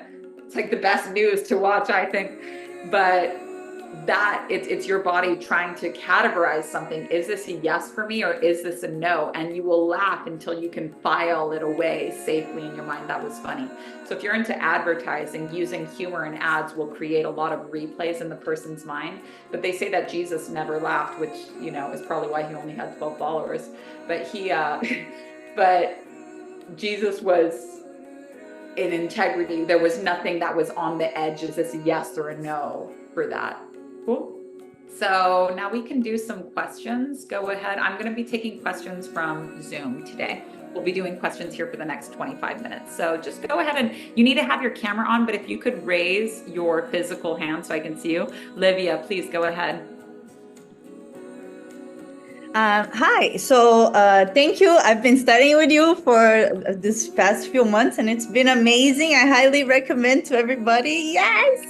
I'm Thanks. so excited. And the way I came to you was really through having a vision of initiation. And then I just started like questioning initiation. What is this? I've heard this word before, but it never really clicked. And so once it clicked and I saw your website and I was like, fuck, who the fuck is this person? I was like, oh my God, no. Okay. And I'm all love and light, and you were like all dark and red and stuff. So this was really, really cool. And I'm so glad to have known you. You're my teacher. I'm very honored to be here. And last night I was like studying and meditating and just reading. And I have these books here of alchemy and mysticism. So I started really like reading through them. And like you say, we start developing this awareness beyond symbols. And I had this book for 3 years and I never got anything of it. But I got something yesterday, which was like Magnus Opus. Mm-hmm. And I would love to hear your intake. And if it's from a lesson from far away, let us know. But I'm very curious about it right now. What's a magnum opus? Yeah, like because there is the rubedo, whatever, negredo of Mm-hmm. alchemy. And because I'm also, I think, writing a book about alchemy, like how to alchemize my pain into poetry. This is coming up because it's alchemy. I'm like, what is alchemy? What is it? What is the whole Mm-hmm. Mm-hmm. thing? Magnus Opus. Got it. Thank you for your question. I love this question. So alchemy, super cool lineage, and I'm not like the most versed in it, just the basics. But alchemy is the process of turning lead into gold, or from taking to go all the way through the octave, from the bottom dough to the top dough. And I believe, now look, there's people, I know a lot of people that know more about alchemy than I do. Twitchy Witch is a good example of somebody that teaches a lot about alchemy. This isn't what I know the most of, but what I know from my studies is, and just from the way that we use magnum opus, is like, this is your great achievement. This is your this is like, I think a opus in music is, it's like your greatest achievement. If somebody's working on their magnum opus, this is like the big result from your alchemical turnover, not like a little one where it's like, oh, when I went from my 20s into my 30s, I had, this awakening, but really like the transformation that took you from a piece of lead. And you can't transform a piece of lead if you already think it's gold. If you're holding something that's lead and you're saying, oh, this is gold, no matter what anybody else tells you, it cannot be alchemized. We can't take it from the base elements into the highest vibrational thing that we can create. It's just not possible. So we have to know that we're working with lead before there's even a chance that it can be alchemized. But I believe that my magnum opus in life, I believe that what I'm here to do, I was told two things: that it was to help people, the Wheels Reinvented work, childhood trauma and the chakras, and then that there was another piece that I was supposed to do on teaching people about tantra and time. And that's the workshop Autoerotic Wealth, but it's going to take me years. It took years to get Wheels Reinvented to where it is right now, to the point that it can go off in book form. And I believe that Wheels Reinvented was like my first magnum opus, and it took a lot. Autoerotic Wealth and Erotic Wealth both are going to take a lot. It's going to take years and years of me doing this and refining it and clarifying it until it'll be at a level where it can go to the masses in book form, like having to do these processes with so many people. So, and both of these represent big, long alchemical shifts that happened with me. For Wheels Reinvented, it was the journey of going from like, can a healer heal themselves? And is there a way to heal from a messed up childhood without therapy? Is there a way to start this and be done with this?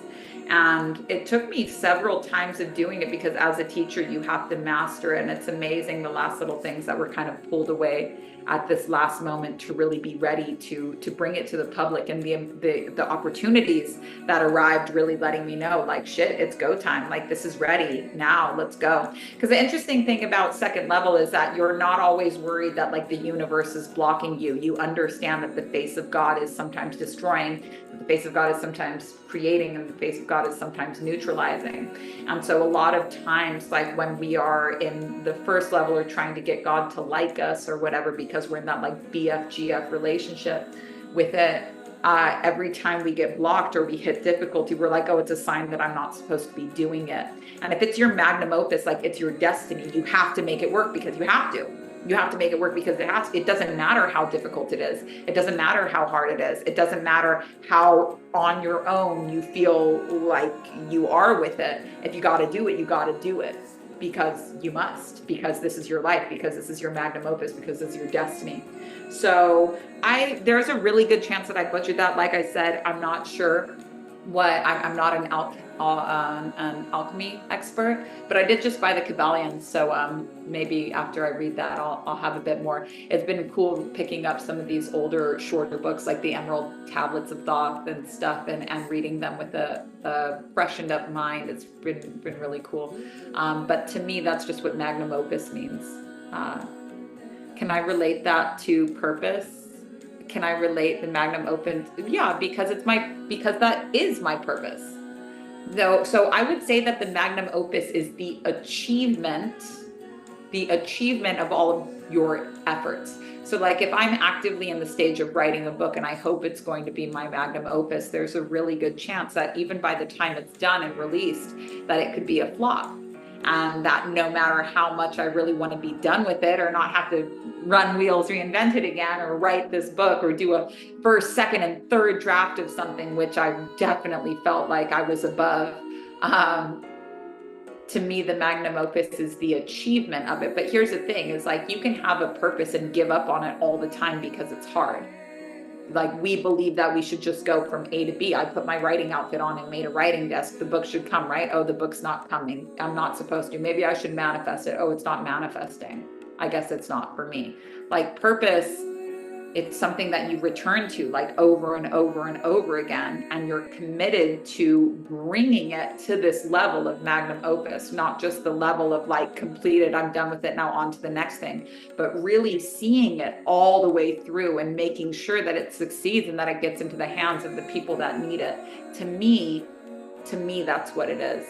To me that's what it is. Now I'm not an alchemy expert, but to me that's what it is. So I hope that answers your question. And then I saw somebody else had put a question in the chat. I'm gonna do raised hands answering questions, please, with your actual hand. I'll put it on video and I'll make sure to go through the different rooms on here. But somebody had just put in the chat, so what do I do after the lying homework is done? Come here. We have Thursdays at 11 Eastern. We're meeting here for class.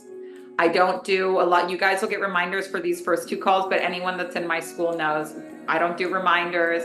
Replay we put up as soon as possible by the next day at the absolute latest. But Thursdays at 11, standing date, we are here, we're getting this done. So next Thursday's class is also free. We have some cool stuff. Let me just show you guys what we have for the next class. Tomorrow we are studying,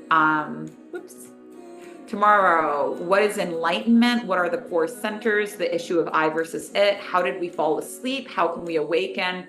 The line of knowledge, the line of being, duplicating principle we already covered. What are miracles? Where are we going? And a game that I like to call woke bingo. So you guys will definitely love these.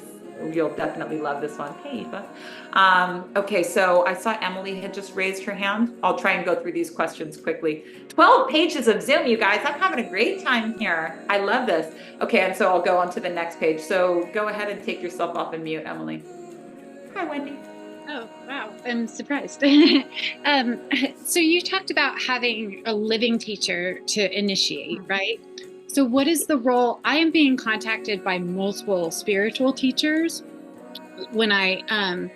and what is the role of a spirit guide? I feel like I'm getting downloads from spirit guides where I'm learning some of what you're teaching is matching the information that's coming in. Mm-hmm. So what is that role versus a living teacher? Okay, so I love that. And also just disclaimer, if a spiritual teacher attracts students to them, they don't cold call. So if it's ever anybody in your DMs or anything like that, they haven't figured it out, because this magnetic force pulling on other people's magnetic center, this is how legit teachers get students. It's not cold calling. It's none of that. And if you guys want to see something fun, you guys can go and look at the dream ads story highlight on my page of all these people saying that I came to them in dreams and were like, come to school. And they're like, okay.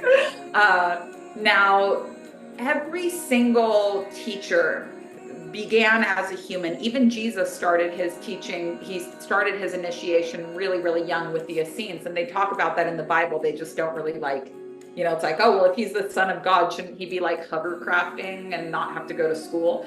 But it's even in the regular Bible, it's really evident that he was trained. And I love it, if you grew up religious and discarded it, that's still a valuable foundation. And when you understand the deeper meaning, all of this stuff that you remember from your childhood will open up in a way that's useful, and not in a doomsday is coming way that is not useful.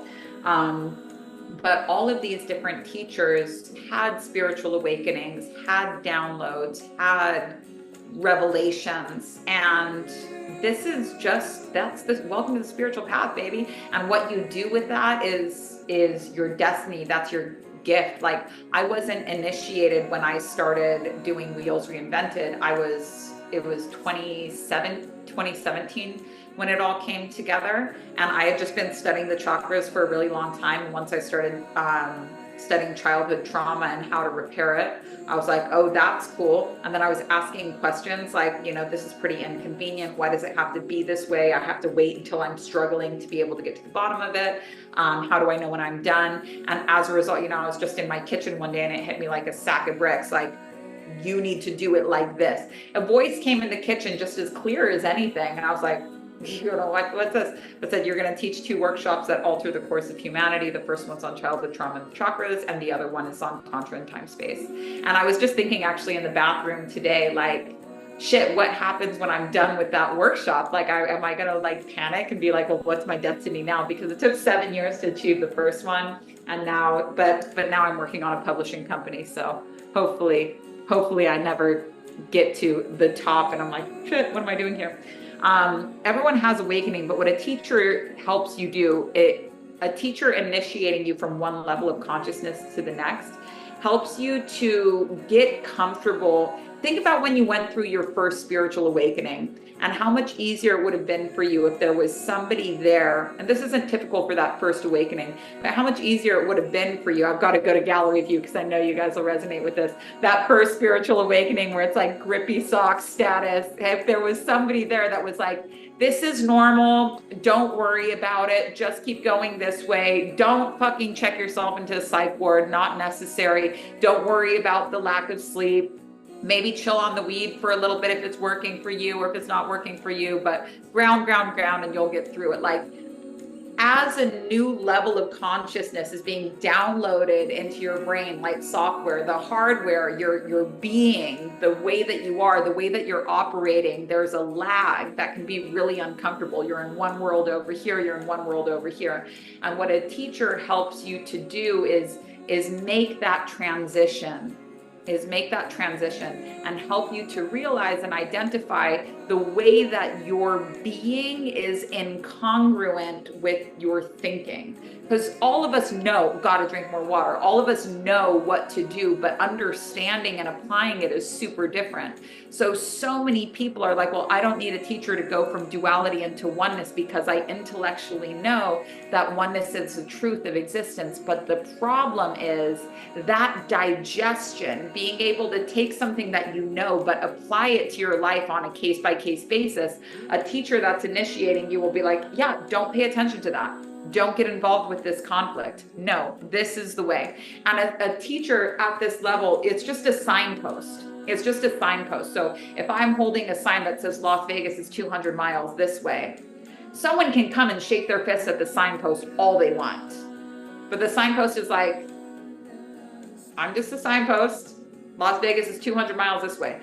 If you choose to go any other direction, totally fine. But I've been there, and I've also been the wrong way, and I know that it's this way. So I'm just going to stand here holding the sign pointing that way, because that's the function of a teacher. Now, why does it have to be a living teacher?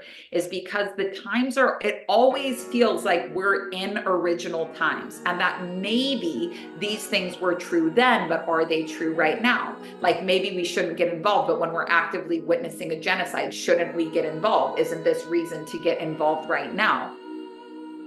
A living teacher helps you to understand that the same age-old truths are still true today, And I know that this was my experience, and I know that this was a lot of other students of mine experience as well, of even coming across sacred texts like advanced books when they were really young, and reading and being like, wow, this is cool, but not really understanding how to apply it until much later on in life. Typically, you can be exposed to these things the same way that there's parables in the Bible that you know, and you can even chew on and be like, what does this mean? But it doesn't really open up for you until a living teacher opens that door. It's an oral tradition passed down with sound current. Teacher is here to kind of modify it until it's something that you can understand. And then once you have that, like the second that I had the door open for me, which I told you about, the teacher that initiated me in email, when I had that door open for me, all of a sudden I could study books, and I did understand. And I'll never really be able to explain how that was, because I remember when I first started working with her, she told me to pick up the book, The Fourth Way by P.D. Ouspensky, and I did. And it was like, I just could not get through it. I would literally like I could read the same page over and over and not remember that I had read that page. Like it wasn't sticking. And it was really frustrating me, because I was like, what are you talking about? Like, I don't know what the fuck you're saying.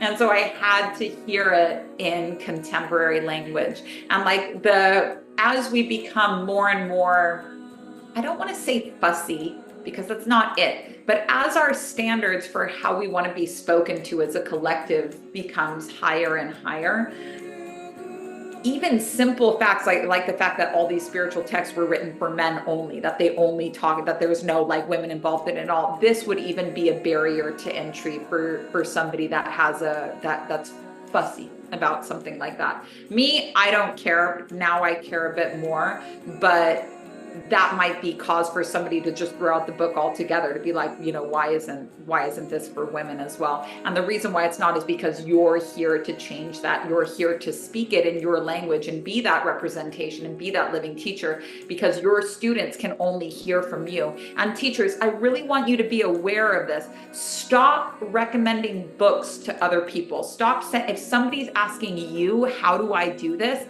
It's okay to tell them, I don't know, but I'm going to find out. But telling them, oh, go read this book or go do this is you being lazy as a teacher. That's not going to give them the result. They're asking you. They need to hear it from you. It doesn't matter if everybody else has said this before. They need to hear it from you. And if you really struggle with this, is their original thought, can I be an individual? Then practice singing mantras. Put on any mantra that you can find and sing along with it. And when you realize that like your voice contributes something new to this old ass thing, no matter how you think it should or shouldn't sound, this will help you to get comfortable speaking. They need to hear it in your language. So, and then I get asked this question a lot, but it's a good way to close out this answer. My criteria for finding a teacher is super, super simple. And I think that this will be useful for you. Criteria number one, have they been where you want to go? Have they been where you want to go? We are not ever, weighing and measuring teachers by what it is that they're saying, because anyone can give you a charismatic pitch about why them. But watching how they behave, especially in times of conflict, also looking into, the quality of their life. If they're constantly complaining about being, overworked or overtired, they seem drained, they seem angry. I think a really good question is to ask, were they happy? were they happy? Did they seem happy? Because this is a very special life that we're living in. Did they seem like they were having a good time? Did they get a kick out of all of this? So I find really good teachers usually have a pretty good sense of humor. Ram Dass, I think, is hilarious. It's absolutely hilarious. But every time I listen to too much Ram Dass, I always want to get on the path of the renunciate and like stop working and stop charging for my work. And people really need to, people don't value what they don't pay for. It's just, you're not going to wear, if you get the fanciest pair of underwear, you're not going to wear them when you're on your period unless you're being like, I deserve it. Because how you treat something that's expensive and valuable is different than how you treat something that was cheap. You wear your little, I don't have any underwear, so I don't know. But people treat things differently when they value them. Another example is like, you could be sitting at a bar and some friggin' person missing 5 teeth next to you is like, you gotta love yourself. And you're like, shut up. It doesn't, gift is given, not received. But you'll go and pay a coach $700 for an hour and they'll tell you the same thing. And you're like, oh, okay. The difference is though, is the teacher will be able to tell you when you're like, well, how do I love myself if I hate myself? How do I love myself if I hate myself? Anyone here want to know how to love yourself if you hate yourself? Don't try to love yourself. Don't try to love yourself. Throw the word love out of your vocabulary, because real love is not wanting to change something or someone. So just focus, instead of trying to love yourself, just try to accept yourself. I want you to take pictures of the exact, the problem areas of your body that you don't like. And I want you to set them as the background of your phone and look at them until you can think, it's kind of cute. Kind of cute. In a way, I could see how that's kind of cute. If you ever take an ugly selfie, don't throw it away. Force yourself to look at it until you can find a way of being like, kind of cute. This kind of cute is accepting. This is who I am. What if you didn't have to change anything about who you are or how you are? What if you just had to accept, this is who I am and this is how I am? Don't try and love yourself. Love is it's hard. But loving something unconditionally is the same as accepting something, and it's the same as forgiving something. All 3 of these things, unconditional love, forgiveness, and acceptance, are the same thing. Accepting that people are how they are, things were how they were, and you are how you are. And that's just how you are. And that's just how you are. And you say, okay, well, if I accept that I've got mom pooch or whatever, doesn't that mean that I'm going to have it forever? The miraculous thing is that it's only when you accept something that you can change, because when you resist something, it stays in front of you like an opponent that you're always battling it with. The second you accept something, it becomes a part of you. If you accept the whole world, you don't have opponents anymore. That's the value of oneness. We're all on one side. Nothing can be against you. If you don't have any opponents, there's no reason why you can't get what you want. You just have to work. You just have to work, and that's okay. We love work. But the second you accept something about yourself, it's only then that it can be changed. We'll do one more question if it's a quick one. I'm on 59, but what I'm going to do is I'm going to go specifically to, where I'm at the second page of video here right now. Go ahead and raise your hand if you're on this page, you want to ask a question. Okay, cool. I've got no one on the second page. Let me go to the first page. Anyone want to ask a question? Okay, Aoife, of course, with your baby. Of course, go ahead. Hi, he's not happy right now. Hello.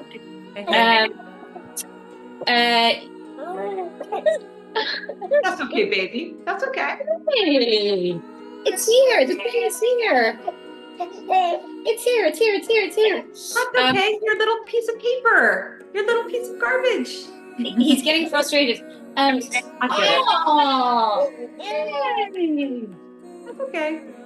I'm not wearing any pants, so I can't stand up. You mentioned in the newsletter, I think, about when you learned the 48 laws, that you sort of instantly eradicated anxiety from your life. I can definitely speak to this a little bit. Now, I definitely, is that the question? Do you want to add anything else to this? Yeah, I want to know this. What's your secret? Yeah, no problem. I can definitely help you out with this. So when I was in a position very similar to you, my business was doing okay. I was a mom to a new baby and everything was going pretty well. I was just constantly overwhelmed with anxiety that my kid was going to die, that my husband was going to die. And I had anxiety in every possible location, like driving down the street, semi truck is going to hit us. Going outside, there's going to be a snake. Like there was every single I just couldn't enjoy my life because I was so friggin' anxious about what was going on around me and that and how it would impact. And I felt very validated in this because I had lost my fiance. And so I would, when my husband was like, "Don't be anxious," I was like, well, easy for you to say because you've never lost somebody that you love, and I have, and so I'm scared that that's going to happen again. And the first of the 48 laws that I learned of was the law of imagination. And the law of imagination says that imagination isn't real. Imagination isn't real. No matter how spontaneous the imagination was, no matter how much of a premonition it might seem like, no matter how much it seems to parallel things that have happened in the past, imagination isn't real. And the law of imagination is that you never imagine yourself succeeding. If you imagine yourself succeeding, we call it visualization. It's hard. We hardly ever do it. We have to wait for the right moon phase to do some visualizing. Whereas imagination happens like a hell ride spontaneously and takes you on this roller coaster that you don't know isn't real. And it's hard because spiritual people will be like, "Oh no, it's real. It's a premonition. This is definitely going to happen." And then we can become hostile towards people that aren't as worried as we are about things that aren't real. So just because you imagined it doesn't make it real. Just because you imagined it doesn't make it real. But this is how imagination develops. And we don't love the imagination in the fourth grade because it's so different from visualizing. So different from visualizing. And so they're just to differentiate, if you have an Einsteinian attachment to the word imagination, that's not relevant here. Visualizing, positive imagination. Imagination on its own is anxiety for the most part. When knowledge exceeds being, it becomes imagination. And imagination is kind of like a fungus or an infection of the mind because it can just pop in whenever, take over whenever, put you into a mineral state where you're shaking and scared and you can't absorb your surroundings. You can't receive help because your brain's got you all rattled up. And how this develops is when you've taken in too much information, but you haven't changed your behavior. So as a new mom, this is no fault of yours, but as a new mom, you're constantly taking in so much information about how to raise these kids, things that could happen to kids. Did you know that kids choke on grapes and hot dogs? Did you know that water is bad for kids? Did you know that you can't give honey to kids? Did you know that if you do this, they're going to be traumatized? And you're taking in so much information without experience, really being able to live in it and see what works for you and what doesn't work for you. So when so much is ingested at a rate that's so much faster than you could apply it, it becomes imagination, and imagination just torments you. So once I learned that I didn't need to pay attention to imagination because it's not it's not a premonition. It's not telling me, it's not mentally preparing me. Mentally preparing is basically validated anxiety, giving yourself these permission slips to just stress the fuck out about something.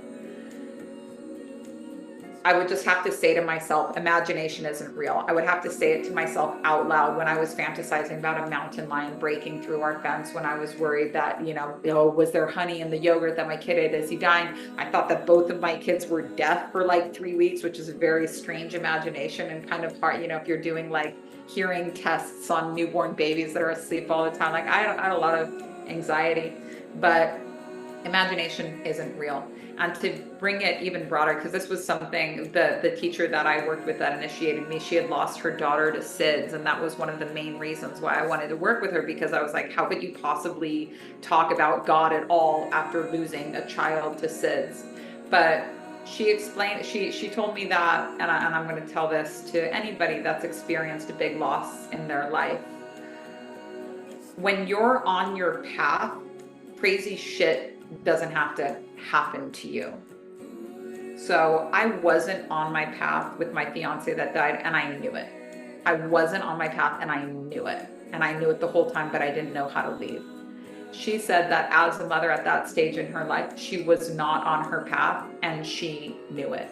She had the being a mom to her baby that she had lost was going to become her whole world, and she wasn't doing the work that she knew she needed to do. And there was some other stuff going on at the time as well, which isn't my story to tell.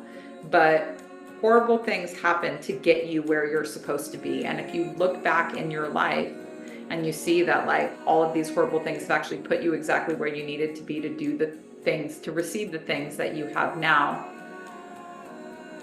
that's why they had to happen. But when you're doing your thing, the universe I used to fear that if I like surrendered to the universe, that the first thing that would happen would be like my kids would die, which tells a lot about the type of God that I was believing. And I said, I believe that God is love, but when it comes to surrendering to that God, the God that I was conditioned with in duality was coming out, the type of God that wants you to sacrifice your children.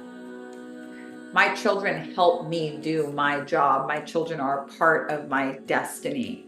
My husband is a part of my destiny. Financial stability is a part of my destiny, because the more, the happier, the healthier, the better cared for, the more peaceful all of these conditions are in my life, my family, my finances, my sense of home, all of this, the more peaceful these things are, the better work I do.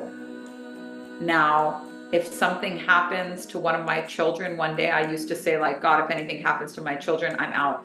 I don't have, this is my contract with God. Yes, everything else is blank.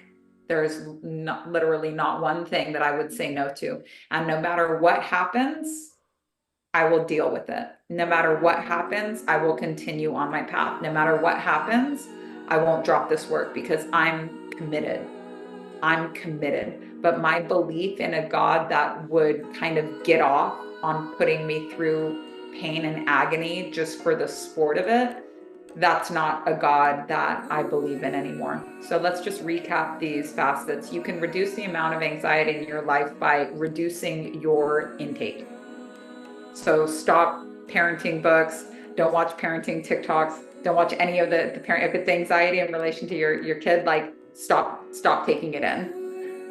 And just let yourself be a primal, it's innate. This mothering journey is innate. If you're anxious about conflict in the world, stop taking it in. When knowledge exceeds understanding, it becomes imagination. Imagination is a pain in the ass. When you catch yourself mid-imagination, say out loud to yourself, imagination isn't real. And sometimes you have to say it a few times, imagination isn't real, but you don't know that it's not real. That's why you're watching it horrified and be like, oh my God, do they have a terminal illness that I don't know about? And then the last step is that, yes, horrible things have happened to you in your life. Yes, that's true. But they put you on your path, and you're on your path now. Are you doing what you love? Are you doing what you love? That's your path. Are you not doing what you love? That's not your path. Now you can go or be dragged, but you came here to do a thing. You can fight your whole life doing the thing that you love, and your whole life will feel like a fight. Plenty of people live this way. But if you know that you're supposed to be living in a different way and you're not doing that, go or be dragged. But if you're at the point where you're conscious that you're here to do a thing and you're not doing it, you'll get dragged. Now, I'm not, of course, as a new mom, it's not career time, but my kids, if it wasn't for my kids, I would have never learned how to be a successful business person on a very small amount of time. I would have just done what everybody else around me was doing, which was selling all their time raising, it was really hard for me to work with my coach at that time because I had a baby. She had like a team of nannies, and I would get updates from her, you know, every now and then, being like, oh, guess how much I charge now? Guess how much I charge now? And 50 grand, you know, for 12 sessions. And I felt like it was, you can't repay a teacher in 10,000 lifetimes, but I felt like that was pretty fucking expensive. And I don't like that the whole world needs it and so few can get it.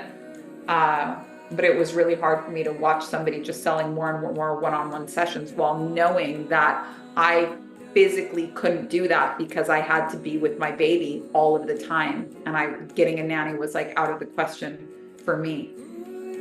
It was hard for me to not do what other people were doing, especially when I felt like they were kind of waving it in my face of like, look how successful I am. Like, don't you wish you were doing this?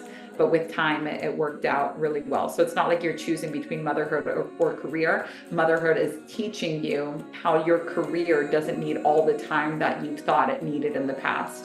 90% honing it mentally, 10% acting on what's been honed. All right, you guys, 111.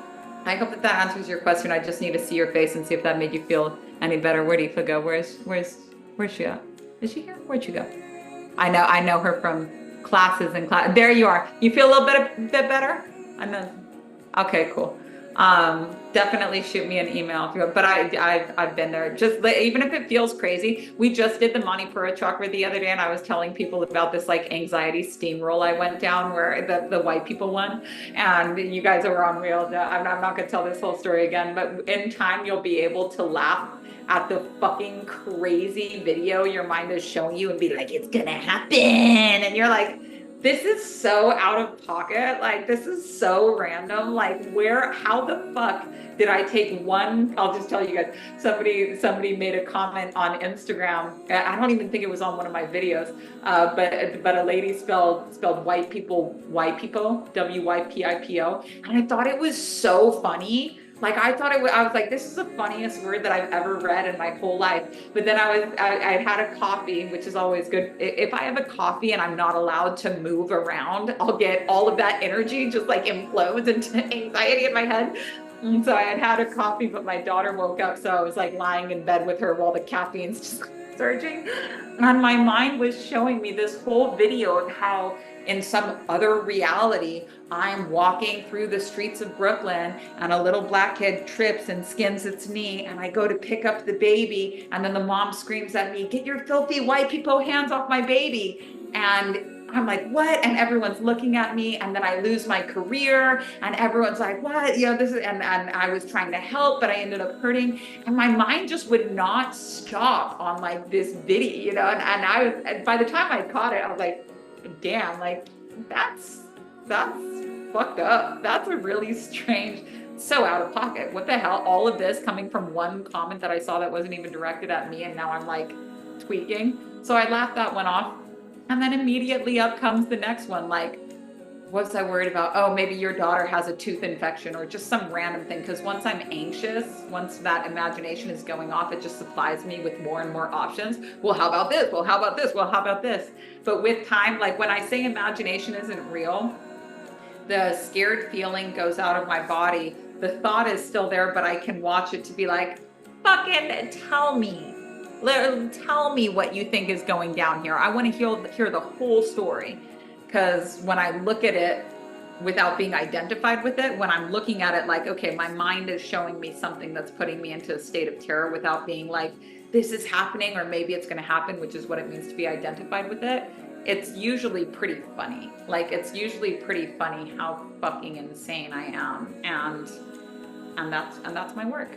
So that's a wrap for today. Standing date on Thursdays, you guys. Please don't forget your homework of lying. I will see you next Thursday at 11. Had such a good time being here, and we'll see you next week for more Mesoterica. Thank you so much. Have a good day.